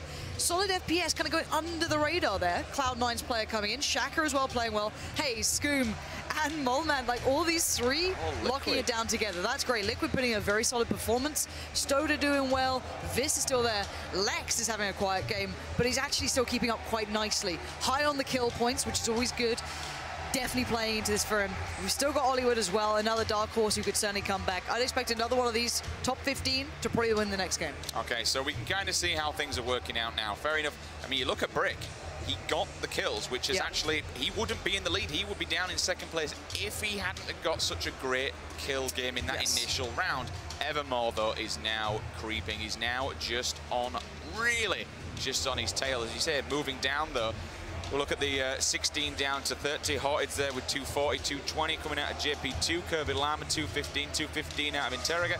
And then we move into our outside top 20. I've got to say, so Syndicate's really gone up the rankings well from the last game, from the first. This one, Cake's done quite well. We saw him playing well on the coast. He was the guy with the M24 who completely 180'd and battered someone. That was insane. You know, as I said, if you miss that many shots with a suppressed Car 98, it's like, come on, how long do you get away with this? But still, no, it's nice to see there's still ability here. A good couple of placements within, you know, top 10. Again, I just want to have a little look and see how many points kind of happen throughout this one. I just want to double check. So placement-wise, if you really want to make a big difference to your score at this point, you want top 20 and up. That's when you get into the 90 to 110 points. So that's the big increase there. So you're wanting to start to look at the top 20. Now, this actually might change people to play a bit more passively now. Again, they may feel, you know, confident, so you start to see a little bit more aggression in the early game, in game 2. But going into game 3, they might chill out a bit. Chappie really having a quiet one there. A couple of the TSM guys as well, not exactly doing huge amounts, so a little off there. But again, Adren doing okay, doing all right. Forzen doing all right. It's, you know, it's bare minimum, but there's still a chance for these players too. So if my math is correct, which 9 times out of 10, it never is. Yep. I think there's going to be a couple of people down at the bottom who physically cannot win. It's now, even with the 500 points, unless they went absolutely ridiculous 20, 25 kills, I simply don't think they can win now. The question is, they just think, okay, I'm going to throw every single egg into a basket here. I am going to get every single close combat gun and just run at people, charge at them, go completely hyper-aggressive, and maybe just cause ruin other people's games. That's what I mean. Just kind of think, okay, we can't win, so why not just go full savage? Why don't we just go full aggression, have some fun, and whether that starts to kind of mess up. What do you mean by fun? For them individually, just getting some kills. There's no fun unless you win. All right. But if they can't win, they're not going to win doing that, are they? You know, they'll probably leave with maybe a shotgun, a pistol, and some sadness. But yeah, look, I have no time for this. Sadness. Look, if you're not winning games, move along. Like anyone who's not had a chicken dinner, there you go. All right, step off. I like it. But no, let's be honest here. A lot of these players are very talented. Most of them do sit from 2K and up. We have people peaking out at, you know, 3K, 4K on, you know, we have them on North American servers around the 3K, 4K on the Korean servers, or, you know, that region out there. Yeah, and everyone, like, sits very, very well. Even in the qualifiers, as I said, if you're just tuning in, the qualifiers were going on for tomorrow, today, earlier. And you saw some good names. If you're people who play at home and you hit around the top 10s, if you saw on the ranking boards, you'll know people like Ibiza was there. You saw Outsider there, Mazzarini. So the names that you, if you play high elo, you'll play against, you'll see winning games. They, you know, I think Outsider was again top 10 in the entirety of the season 2 in solos. So there's a lot of talented players here that you're not seeing today, but you might see tomorrow in the duos tournament because they'll be the qualified ones for it. So again, keep eyes on them. If you've got any favorites or possibilities of players coming through, there's some old Call of Duty players out there too. So there's a lot of names coming through here that have qualified through in those spots. So that's tomorrow, and you'll start to see a little more from these guys. Decent work from Daz at the moment. He's starting to come into his own. You know, 245 points, nothing to be scoffed at. Certain possibility, if you do get that first place or top 10, he shoots right up the rankings. So just to really quickly recap exactly why we're here for these next few days, what are we doing? Well, this of course is an invitational. We've invited 72 players out, and then we have invited squadrons as well that, as Pansy mentioned, they have been playing. There is a qualification process. Tomorrow we move into the duos. Teams are going to be split up into 2. Things are going to get crazy. That's going to be third person. Then, when we move into Friday, it's also duos again. And there is another qualification process from people outside that can get into that competition. That moves into first person. That's when the ball game completely changes. Anything is possible. We're going to be watching it from players' POV. Honestly, I'm not even going to try and guess how that one's going to go down. It's going to be amazing. Well, and then first person. I'll just say, let's go on to break screen because you know what? There. It's going to be a frag movie. It's just going to be his highlight reel. Nah, I don't know. There's a lot of talent here. That's what I'm enjoying is the fact that everyone's delivering. Yeah. It's really scary. And then when you see Nevermore step up to the plate like that, just to really throw it in and mix things up, things are getting interesting. Then, to seal the deal, on Saturday, we close the show with the squads. $180,000 on the line. It's going to be insane. And I'm being given the all clear that the server is now live. So, for the third and final time this evening, we're going to be playing this solos match. Pansy, so far, the circle has stayed pretty solid so far. It's been tame. It's not giving us the Theresa Mayfield of wheat finish, which is always nice, you know. Fields of wheat. It's not done the half in the water or on like a rock somewhere. That's so rough. It's a bit of a git, isn't it? Or like on the bridge where there's land below it as well. There's a lot of those ends just like, thank you game. That's a kindness. Thank you, yeah. The RNG gods are being cruel, but you know, down the line, you know, you know how certain games on their trailers, they buy the rights to certain songs, right? So you had, I think it was for the Battlefield release, it was the White Stripes, right? That was quite a cool thing for the trailer. I want the Top Gun song for when they're flying on this. Wow. I went to Danger Zone. How amazing would that be? Oh, just flying over and dropping, be like, get out, lads, enjoy yourself. I'd have a great time. I want that to happen. If we could find out how much that would cost to get it done. Stick that in. Yeah, that would be my fee for casting the rest of PUBG for its entire life. Just put that in. I shouldn't say that because I'll be very poor. But let's look over. We've got 30 seconds remaining. Again, certain players starting to step ahead, break out. They've got to be feeling comfortable now. Another element that we've not discussed that much is you're starting to feel less pressure. Your heart's still going to be racing. You're still going to be sweating bullets at this. Like, I do it when I sit at home and I'm playing against absolute scrub lords. The heart is insane. But imagine if we got the heart rate monitors on a couple of players here. I think there'd be a couple of health concerns. I'd be worried. I was like, please don't stop. Please don't stop. Hope they just fall off or something. But no, this is one of the games that just gets it going. But the players will start to feel out the environment. They'll start to calm down a little. They'll be making the right choices. But it is about to be go time. To the plane they go, onto the EasyJet. Flight from hell and land on the island and just see how well they can do. Gunship has left the tarmac and we are coming in from an easterly direction, moving over Lipovka. And that, once again, Pansy, it's going to be a central flight path. So, diving straight over, we're going to see Lipovka, we're going to see shelter and everywhere around it, especially down at prison. We've got school in play, we've got the apartments, Pachinki smack bang over Pachinki. Will we see a King Rise? Or will we see a cheeky Assassin's Creed? Gatka's a possibility. A long flight over to Georgian Hospital. Quarry also. But the main thing is, it gives easy access, very, very easy access down to Millis. If someone gets a bike, they can just get the hell out. Early eyes on the road from Milta and the kind of edge of the bridge on the east side. A lot of people going north. Yeah, it's because they like Rozhok. You can do the extremity again. Zaki, George. You've got a lot of options. Oshi 7, having a look towards Milta Power. God, Daz actually has he got the entirety of Lipovka to himself? That's one of those real touches that you don't often get. You're like, how the hell have I managed this? But there's several opportunities here. to get to the military island, not only from the east bridge, but the west as well. So let's keep our eyes on where people land and how they do. Got a little bit of boat play coming in. Are you going to the spawn island? He's going to the island again. Off to the spawn.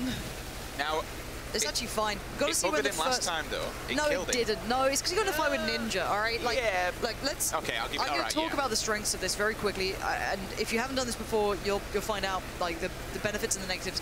One, you're banking on a lot of RNG elements, so you're not playing a safe game. Even though he likes to play a safe game, he said he plays quite a passive game. The fact is, you're depending one on a boat. If the boat's not there, you have very low tier loot. If you get a boat, okay. When you come back, you're still banking on a car, and the circle being favored. Jared's dead from falling again. Get off the bikes. Why? How have you done that, Jared?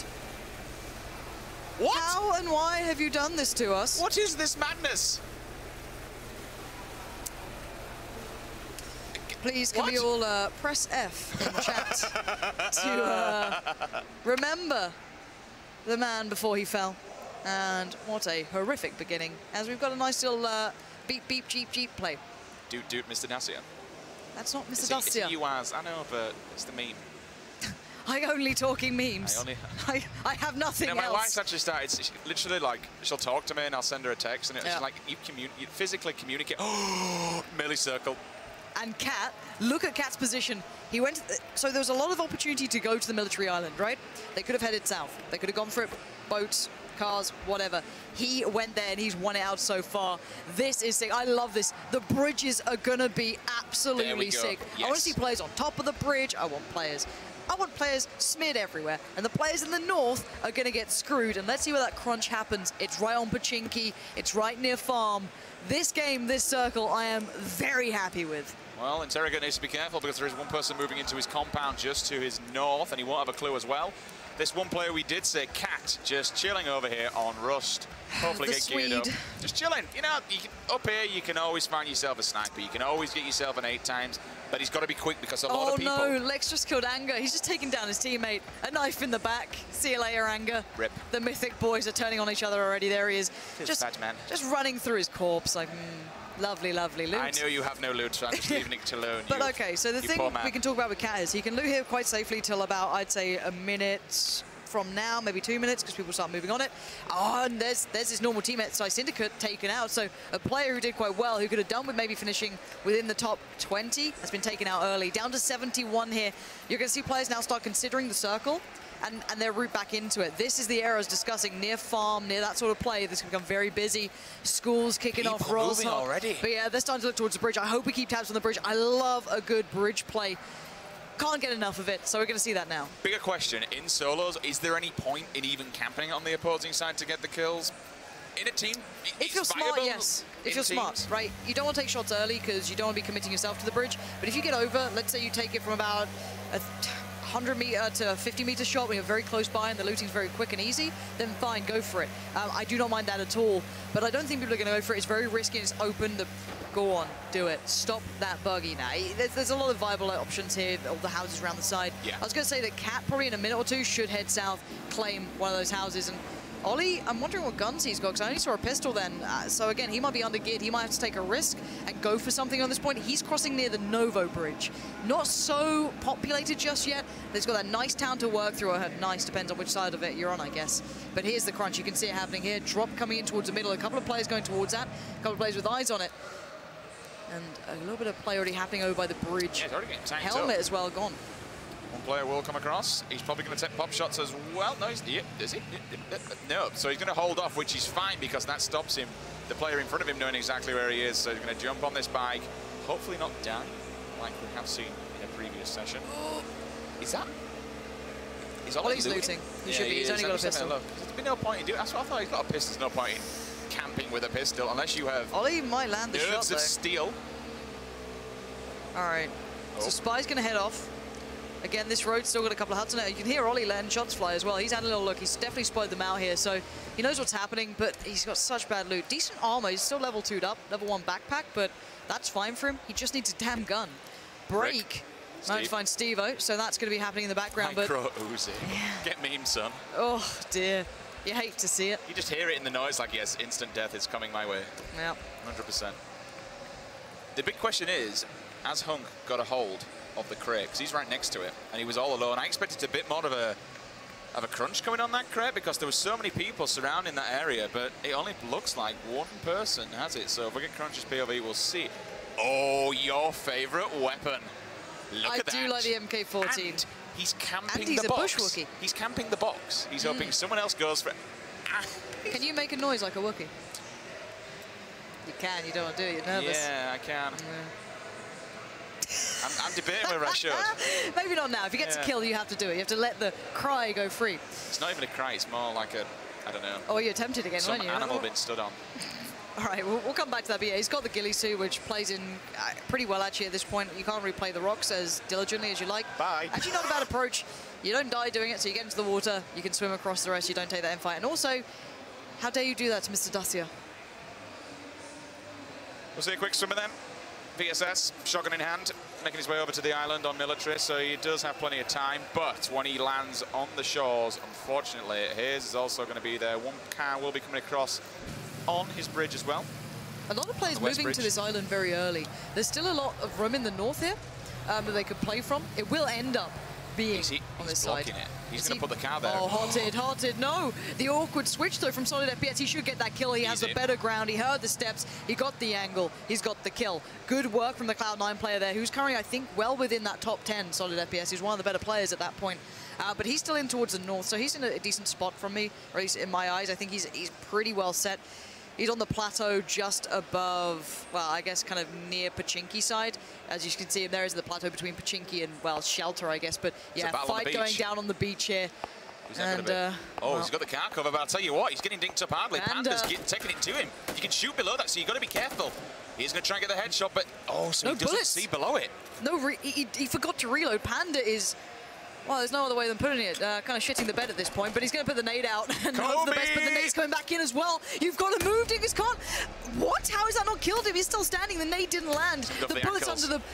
But this surely what is going on? How are they not killing each other here? He's going to go for another grenade. Where is it? Find it. Find it. Oh, no. No, he doesn't. He manages to at least edge him out. That's insane. How did he get the kill? That's actually insane. And then all of a sudden another player just walks in. Okay, boys, you've had your fight now. I'll have a bit. I'll have a bit. I'll take your cops easily.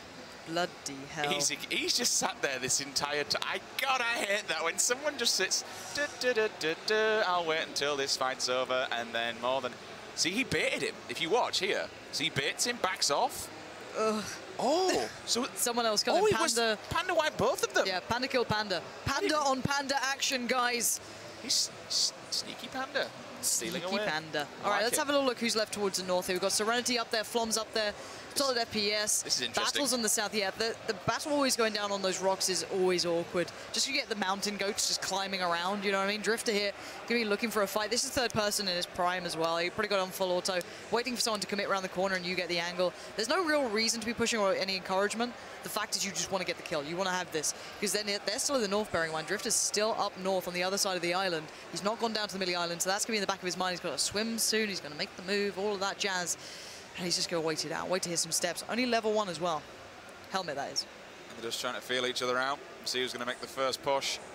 Honestly, this is when he kind of gets a little bit of a nuisance because you don't want to die, you know, especially so early on. We're still in the top 60. But you also, oh, now he turns around so he knows someone's coming up behind him. Now he's just shown himself a little bit, so now he's caught a glimpse of where he is. Yeah, but he's worried about that car around the back. And Cake, is that Cake moving in? If it's Cake, I'd like to see Cake. Do you have it? We all M24. want Cake. Where Cake, is don't your you dare scope? be a lie. Don't you dare. It is Cake, there it is. The MVP of just defeating anyone who's bad with Car 98s. I appreciate that, all right? Hayes has absolute garbo loot, but he has got himself an AKM now, which is nice. I like how he's pre-packing for the sniper as well. You got the flash hider in there, you got the cheek pad, so as soon as he finds anything, an SKS or a Car 98, he's laughing, he's going to get that loaded. The question is, did he have a scope? I didn't actually see if he had a 4x or anything in there. I mean, you can shoot with an iron sight, but my God, it's an appalling situation to try and do so if you're trying to get a kill from it. Oh look, these two are still doing nothing. Let's move on from these guys. They're going to be here for a while. We'll try and find someone else who's actually got an engagement. Let's take a look at the map. What game mode I prefer, you know, out of all the perspectives. There's one that I just like a little more than the other. There are benefits to both, all right? He's been spotted. Drifter needs to be careful. He's kind of like... I don't think he knows where he is. He's exposed this complete northern side. Oh, lordy. Hello. Oh, no, he's gone to this spawn island player. He's halfway back. So he's medding to save his damn life right now. He's going through it all. I don't know how much meds he has. I haven't seen his full... Stop, look. Can we not look at these guys? Just to punish them. I want to punish them for playing like this. How dare they? And they've literally just traded positions. Oh, sweet mother of God. Give us the map. We'll take the map. Oh, well, yes, give us the map. Come on. They're not going to do anything else. Oh, no, so Drifter actually might be able to get around. LG on LG. We'll just see J2P take out his teammate Chips. Shaka on They actually might get a kill now if they move. Drifter's going to be making the move. If he checks to his right, he will probably see the player. I might have caught a glimpse on the broken wall here. Wall fights are so awkward. There it is. Finally, Drifter gets a kill. He went on the long way around. He does win that fight. I just saw Moondog just flop away. Hello. But yeah, the loot's all his. It's not really, it's not great loot, to be fair. The bigger question is, when you go in here, you now have to ask yourself, was it worth it? Yeah. And I don't think that was. He's got a level 2 helmet that he should pick up. Please, Drifter. Come on, man. He did a video on helmets. Come on. Take a word of your own advice, pal. See, these are the mistakes that happen in these environments, right? Like, at the end of the day, you make mistakes, you forget things, you kind of lose out on some of the stuff that you do by second nature normally. This is a big difference here. Again, we'll see how this plans out. You're going to see the crunch coming in towards the northern side of this, the military island. I will always call it Millie. I know that upsets some people, but Lex and Flom having a fight. That's the teammates kicking off against each other, and they're not in the safe zone either. They're still in the north, so that could be a fun one to keep eyes on in the future. And this is the replay of the people who love third person, just as much as me. And again, just again and again, I'd love to have a glimpse towards Flom and Lex if they're still fighting it out, because they're going to be very close and they both have that horrible opportunity now to work their way back in. I doubt these two are going to have much of a fight here. No, they're going to stay passive for a while. Yeah, exactly. So if we could see them, I don't know if they're even still alive. We're going to be seeing, that's Lex, so maybe he's won the fight, and that's Flom. Here we go, teammates against teammates. YOLO. Grenade. Which CS player is better, but how many nades have fallen back on you? He's got the UMP close range. He's running on this one. He wants to fight. He's aggressive. Vector against UMP. The pan comes in. There it is. Lex dominates his teammate Flom. The aggressive player, and I love it. Amazing. That's what you want to see. That's what I like in these CS players. They will take those fights. They will charge. They want that Pika's advantage, a theory, an application of how you play mechanically in games that works out. But how's Hollywood been getting on? We're down to 56 now. He was suffering. He had very low tier loot, but oh, he spotted something. The mountain goat kicks in. It's like in Skyrim, if you just spam jump on the horse, it just takes you to mythical places. Hollywood is doing the same. Oh. If we go back to Flex for a second, when you were talking, when you were on about it, Lauren. Wait. No. How much HP? Did you not lose HP? He did not take any. That's going to hurt. Excuse me. Ollie, how are you? He's a man of steel. He's a wizard, Harry. Just really quickly about Flex, though, with that initial grenade onto Flom, it does scare you. It does worry you. When that grenade comes in, you're like, oh, crap. What do I do next? But I loved it. Throw the grenade in, then following it up with a charge, hard scoping, wait for the person to kind of scare themselves. Fair enough. Both players took a hell of a lot of damage. I think this is a kill coming in from elsewhere as well across the map, I believe. It's just real slow-mo. Extreme It's slow-mo. like the Baywatch run, you know what I mean? Just, woof. There's Hollywood. So he's got himself the Groza now. So he's gone from 0 to hero at this point. He's in a nice position, but there's another player up on this hill. It's Oshi7, and he's got the high ground. He could completely destroy Ollie if he spots him out at the right time. But I don't know if he knows he's there. He has to kill him because this is a scenario. Oh, God, don't drop down that side, please, Oshi. This is a scenario like Cake.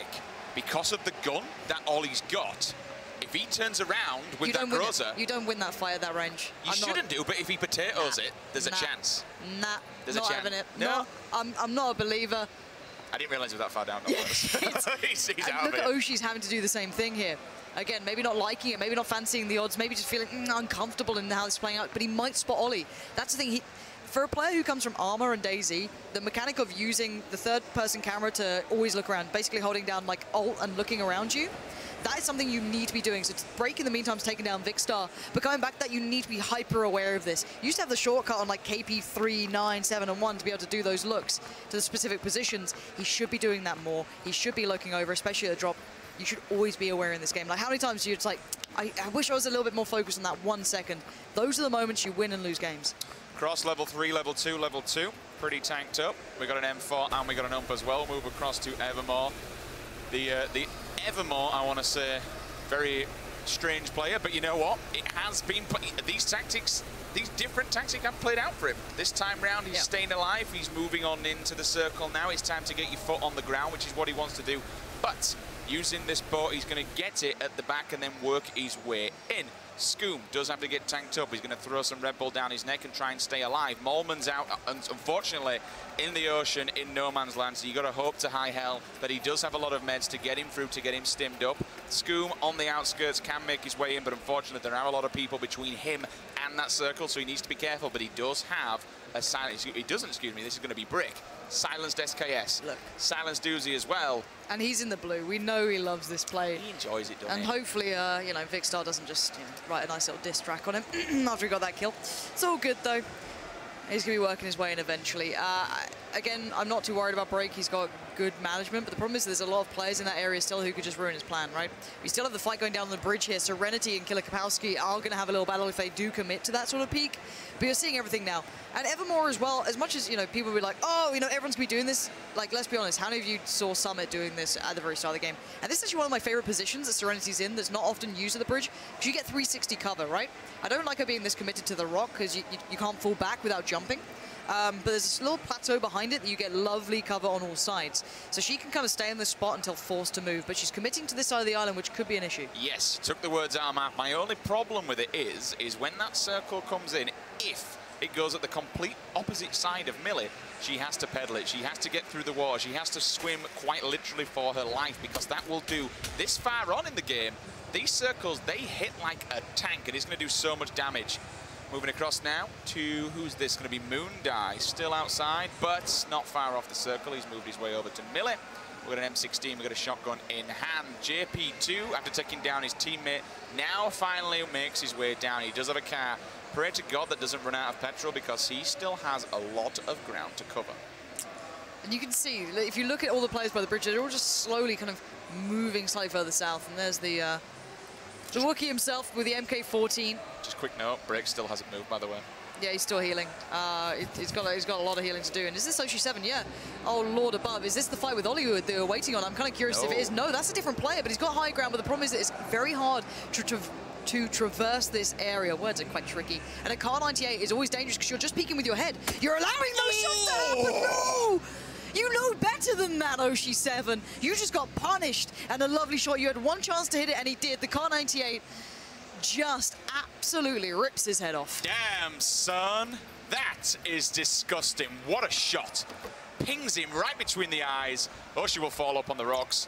Now, the problem is, if he would have stayed there for a while, once the circle comes in, it's an absolute bugger to aim through, because you've got this, the distillation in front of you, trying to get a headshot. So maybe, I know you mentioned, did he overcommit just a little bit too much? Well, yeah, because he got his face ripped off, fair play. But if he would have waited any longer, he then would have had a problem with the circle as well. It's more just using, like, he had to take that fight 100% in my eyes. Oh, look at this battle about to go down. Vista's here. There's a lot of other players around here. Everyone's saying This is going to get fun. Here we go. You can see the fight coming. Full auto spray comes out.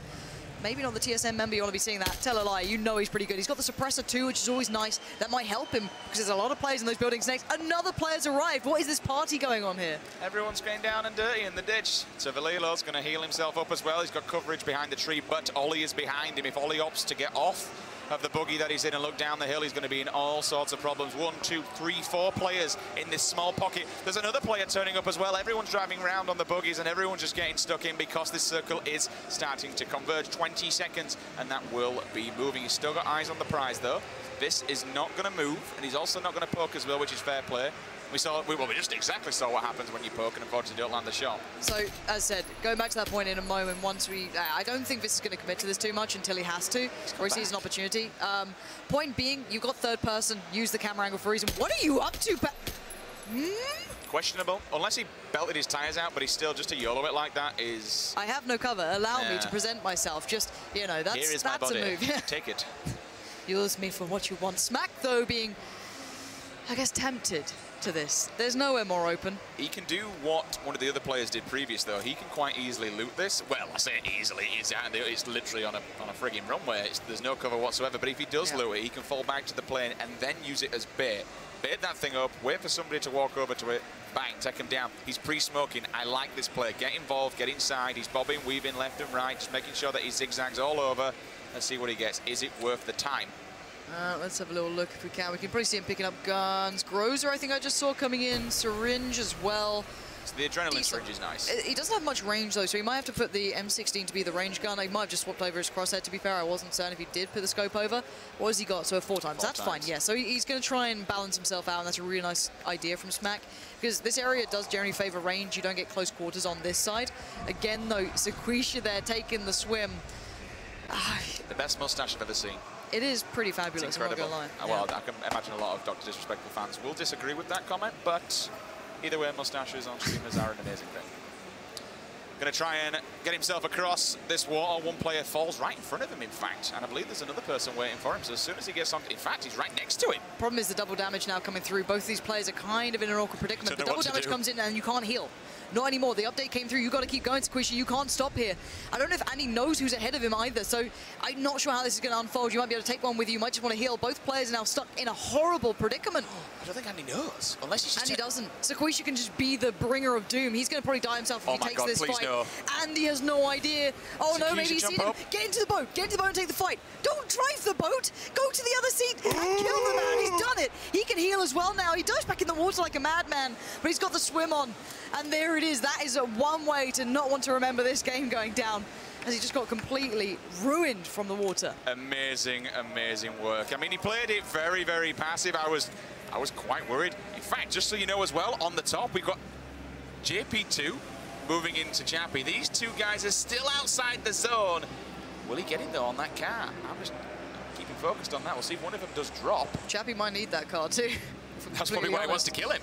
Yeah, and this is the open fields towards the southern west side of the military island. A lot of small, smoother hills. There's very limited terrain to play in. Or a peak there. That's deadly against an 8 times, but Lost Aiming living up to his name, missing a couple of sitters and having to fall back to med up. He will indeed. Get himself back to full health. Is he ever going to another peak? No, he's not. He's going to take the stims. Meanwhile, Molman's just going to stand his ground and let him take this peak. You peek out, bro. I've got your number covered. He's going to have damage as well on that helmet. Still looking, both still peeking left and right. Shuffle, shuffle, bang, bang. Unfortunately, though, doesn't seal the deal. He's got about 10 HP left. Molman tanked up real. Now, if this were me, for example, I'm not a great player, but that would have been a good opportunity to maybe move. You've done so much damage to him. You forced him, you know, they forced the rock. He's going to hide there. But look, now it's playing fight. Chicken, all right? They're playing chicken because the blue's about to move in, and both of them are screws each other. But Lost Aiming has cover to move to the right. Sadly for Molman, he doesn't. But I'd say he's a better player in my eyes from experience. But full stim comes in, and here comes the game of chicken unfolding. Who will move first? Who's willing to take the fight? And it looks like Lost Aiming's, he's toying with it. He wants a bit of this. He's begging for the opponent to peek out and make the play, make it happen. I really want to run. They literally, both players sat there just doing this. Okay, smoke comes in. They may not use it. Lost Aiming is going to give him a chance to move as well at this point, but they both got to go. They're quite far out of the next circle as well. First smoke plumes, waiting on the second. Smack there. Managed to take down Cat, who's one of the early players to get to the military island. I think in the meantime, we actually did lose out on Break as well. He's been knocked down. I'm not sure who managed to kill him, but here it comes. The meds still come through. Lost Aiming is in a far greater position, it seems, with meds. And here comes the move from Molman. He's going to start moving. Please get back to them. Please, I beg of you. Here it is. The single fire comes down. Nice work from him. And Molman dies to the play zone. But that was Lost Aiming, essentially getting the kill. He did enough damage. That means he now needs to run. Kapowski takes down Mexican. Ollie takes out Panda. And then Stylish Noob comes in, takes out Solid FPS. Smack dies outside the play zone. We're now into our top 25. Kirby Lama also on the play zone. He's got to move. The damage is insane. All right, play zone is killing the hell out of people. People are too scared to move. They're taking bad fights. We're down to 23 players now. This is good positioning from Sequisha, but oh my word, there's a player in that house. Hello. They have to commit to the blue if they want to get out of it. He's going to see them. He doesn't need this fight, but he wants it. A man with a mustache that incredible wants these fights. He's a brave man. He's going to spot the back. He can take this for free. He knows it as well. He's just going to take his time on the peak, spots him out, sees him medding. Why you deliver these shots? Please stop jumping. You don't need to. Why are you like this? Sequisha, please. Back off, man. Back off a little bit. Give yourself some more room. Hast thou allowed that player just to belt on out? I tell you what, if this comes back to haunt him, this is going to be brutal. No, it doesn't. Thank Christ for that. All right, so you know what? It's fine. It's fine. It's fine. The good thing about getting that kill is his position perpendicular to the next circle. He's at the bottom end of it, so it's going to move slowly. Obviously, when you see the gap on the circle, you're at the slow end, you're at the fast end, you can outrun some of these circles. For instance, on the far side, you won't be able to do it, but on this backside where he is, it's going to be fine. Meanwhile, Evermore's chilling. I mean, why not? Is he stuck? That would be quite funny. No, he's still medding. But is he stuck in there? That's a question. Is he going to die? Is he going to grenade the floor and end his own life? Evermore. You're a funny human being. I think that's Rip. Oh, but look at all the players dying, though. Here's takes out Viz. If he just stays alive, he is earning points by being in this position. All right, we'll leave him to just slowly fade away. But at the top of the hill, it's Ninja being the king of this one. Players left, right, and center. He's got himself a bit of cover, but he's going to hear the players starting to move in. He's going to know they're going to be close by. He's got the Scar with him. He's got the UMP flashbang. He's well geared. Drassel finding Daz there. There's the bigger team starting to come into the action. 12 players remain. K98 as well in play, so he needs to be extremely careful. He knows one player is around the corner. He's just trying to get the peek to see if he can catch any glimpse of them. I'm pretty sure he knows exactly where they are. We do have a couple of grosses in play as well as they move around the players, unless they have died that we didn't actually catch down in the kill feed. But just look at that circle. Everyone's starting to move around. Another player's moving in with the car down at the bottom end. That's going to be NPR taking out Drassel. Unreal takes out NPR as well. Now we're into the top 10. That's on an explosion as well, so he blew up the car. Unreal gets a double, takes out Chappie as well. 2 in a row, top 9. Yeah, this is getting interesting now. We're going to see the running coming out from Ollie. This is a better game from him, better positioning as well. The Dacia still in play, and the burning cars provide a bit of cover here as well. This is Unroot playing it through. Times 8 available. He's well saved. Why does he still have an SK12 with the 4 times on it? What are you doing? How is this guy still in this one? We've gone for the booty shot, apparently. Not sure if that's the one. Evermore finally dies, but he does manage to finish top 10. That's mad. All right. Let's see. Safety of the circle here for Yoon. He can loot for a little bit. He's got himself a Car 98, a brilliant upgrade, but it's in the north. This is the action. Let's sit on board with Sequisha. I gave him a little bit of grief before. Maybe he's going to prove me wrong. Maybe he can be a game changer. You can see how scared they are to move away from this edge of the circle, and this could be all over for one player in the open. Oh my word, here it is. This should be an easy kill at times. Car 98, is that the gun you're using? Maybe go back to something with a little bit more to it, but it's a suppressor. It's buying him time, but now you can see the vision turns, and Sequisha is in trouble. Yeah, he should have definitely had his other weapon out, ready to rock and roll. You've got it, I believe that's an M4, and I think he's got a stock on it as well. You should be using that, my man. Just shoot him down and just rip him a new one. Still 8 players alive. Here's at top of the hill. Siege 1 in front of him. You got Ninja as well. Still just chilling inside that little shed, hoping someone makes an advancement upwards to him. But look at that circle. Wait, who is Hayes right next to? There's a player literally beside him who might just get a drop on him here. Level 1 helmet could be the death of Hayes at this point. Somehow, look on the minimap. You can see it right near each other. Oh, it's Ollie against Hayes. No. Oh, and the pan soaks up so much of the damage. You heard those pings coming through. Here comes the aggression, though. Has to go for the revive. Well, the heal, and he knows it. Ollie's going to try and punish this. Keep him guessing, keep him on his toes. Ollie, why is that pan giving oh! The Groza comes in. Ollie takes down Hayes, but he has to run. And Ollie gets taken down in the meantime. I'm pretty sure he just got found. Ninja's still the king of the hill. He's still on the top here. And this is about to get messy. Will he find the player there? He's got one right in front of him in his line. Yes, he does. Ninja takes him down. This is Ninja's time. Sequisha finally comes in with a headshot with the cat. Ninja takes down another one as well. That's one. 4 more players remaining. Look at them on his screen, though. They are so weak. He knows where this player is. Ninja surely is going to win this. He's got such a good drop. They're both in another fight with each other. There's the bushworking. What? Ninja, you potato, hit the shot. He lands it eventually. Nerves coming in, but does he know about Sequisha? No, the drop's there.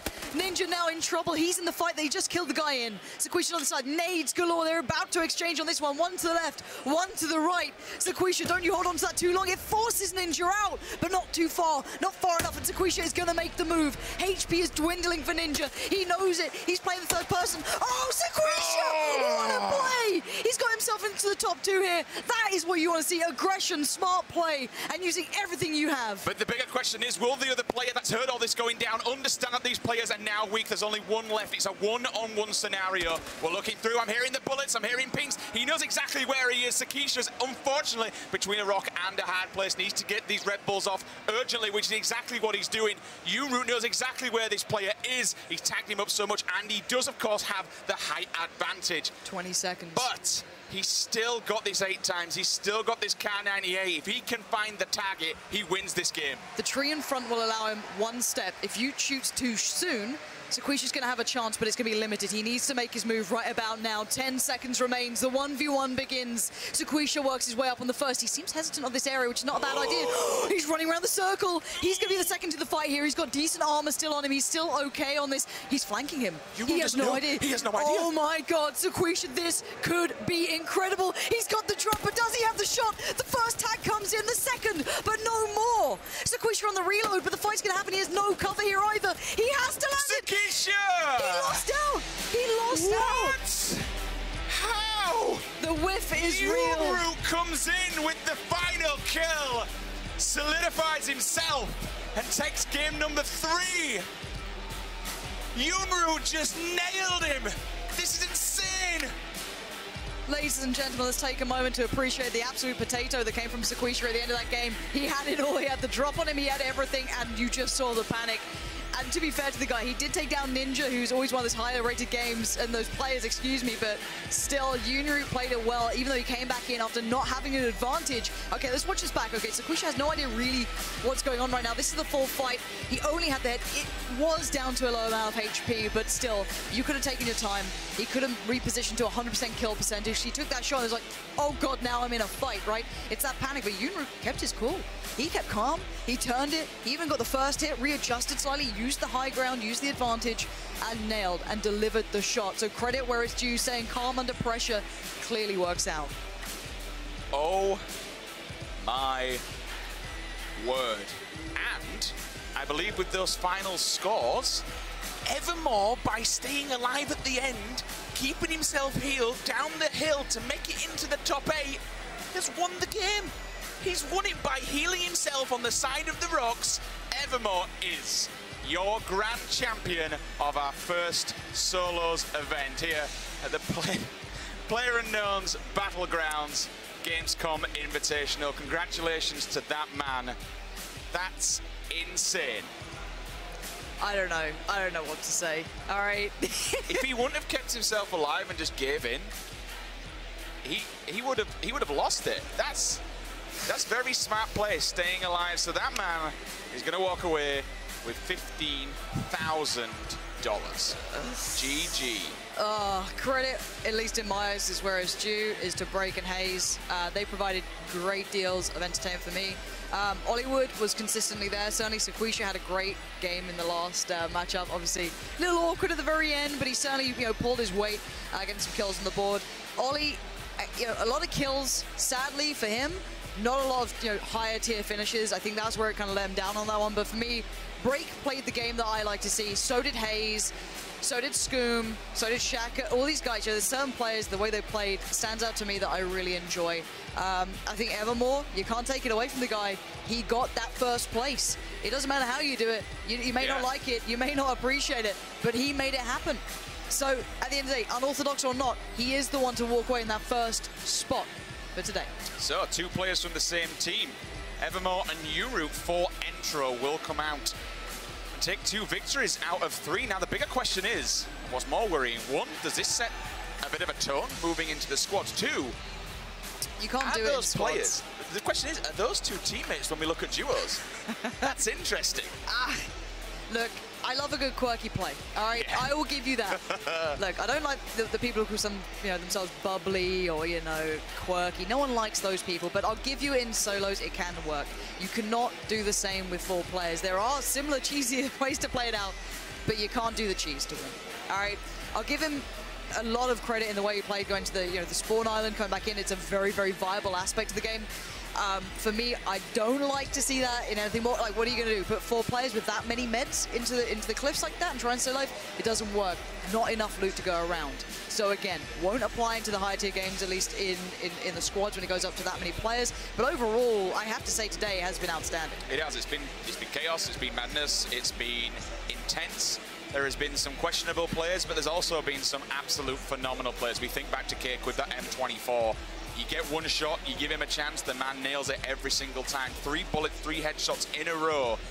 And just generally, the players that we've seen today, you saw initially Break just coming out, setting the standard, getting the kills, but also showing that, fair enough, even though you're getting the kills in solos, doesn't really matter. It's all about the W. It's all about where you finish at the end when that game goes off. Now, I believe we are getting an interview ready with the winners of looks like a good this. top 3 there. Yeah, I'm looking at this, and it looks like a good top 3 indeed. But it was a good top 5, 6, 7. Yeah. There was some solid players up there. So, as much as people like to say, oh, the game's RNG based, well, we've seen a consistently good top 10. Yes. That's the thing for me. It's been a consistent good top 10, and I think that can only get better in the first person, the duos, and the squads down the line. This is incredible. This is incredible. I'm sure Break subs and are just going wild in the chat, throwing a paw. Honestly, he does have some of the best emotes on Twitch. They're absolutely incredible. But I mean, congratulations to every single person that has played today. And that's only day 1. That's only day 1. We've still got 3 more days of non-stop, heart-thumping action all week long. Remember, just to remind ourselves again at home, tomorrow we move into duos. After that, day 3, we move into duos first person. That's gonna be intense. Make sure you're tuning in for that one, and then on Saturday we crown our winners. We crown our major champions of the squads as all these teams, they go head-to-head, 4-person teams. And this is where you start to get the team, the real strategies, and more of the different things will begin to unfold. We're going to see storylines progressing throughout the week, but for now, guys, I'm going to throw it down to the floor. Cameron is with your winners. Gentlemen, take it away. That is going to be the Global Business Director of Bluehole, Mr. Cho. This is the 3rd place prize given to Liquid Haze. Very interesting victory because you didn't actually get any top 1 finish, but a consistent-ish finish is what gave you this position. Okay, yes, now we do have the 2nd place as well. This one goes to our favorite on the desk, TSM Break. Again, handed by Mr. Cho.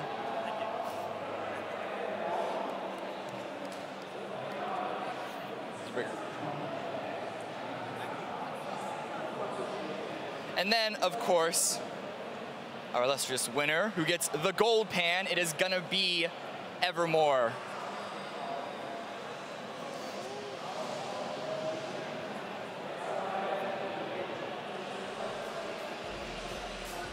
Who I'm going to have another winner's interview at the end as well. Oh, show off the prizes, yes.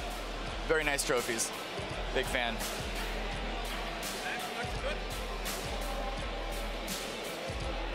No, but before we end the day right now, I'm going to have another winner's interview with Mr. Evermore. Thank you guys, congratulations, congratulations all.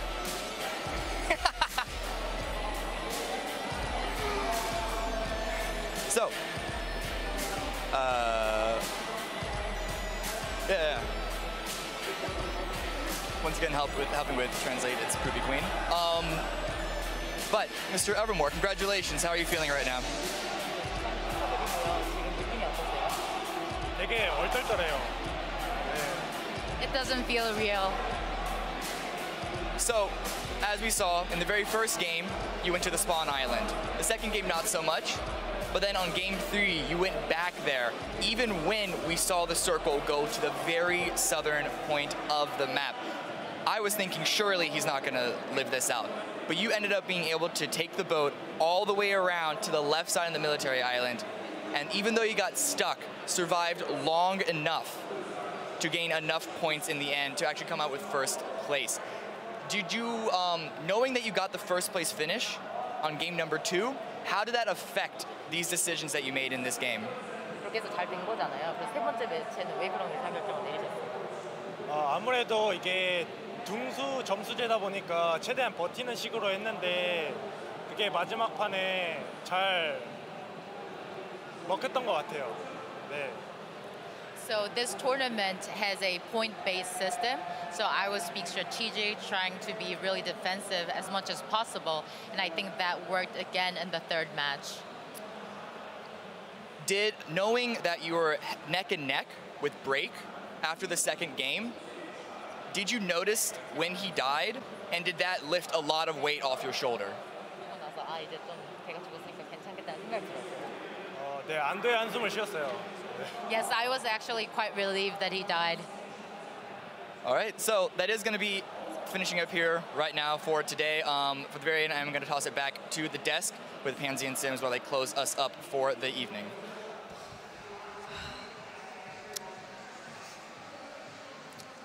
Thank you very much indeed. Yes, so we're going to be closing out the day. Congratulations to the winners. And as you mentioned, very solid top 5. And yeah. A lot, even though you mentioned it, people whinge about RNG. All right, there is. We love a good whinge, all right? There's a level of luck involved, but still a lot of constant wins, a lot of constant top 10s. Look, there's always a way that you can minimize the RNG. You can play a certain way that gives you those chances, those opportunities to get yourself to a better spot.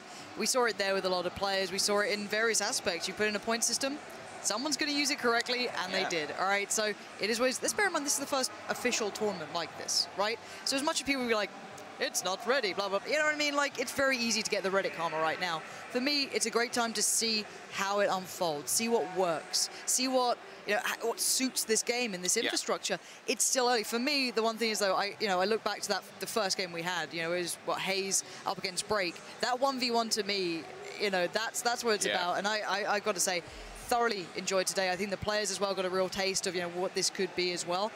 And once it gets down the line for me, I think this is only going to get better and better. And we've already had a really nice awkward interview. So we're up there on the esports front. It's already there. It's there. We're going to be on the We've front seen page. those weird handshakes, you know what I mean? Yeah. Just the dodgy handshakes are always why not?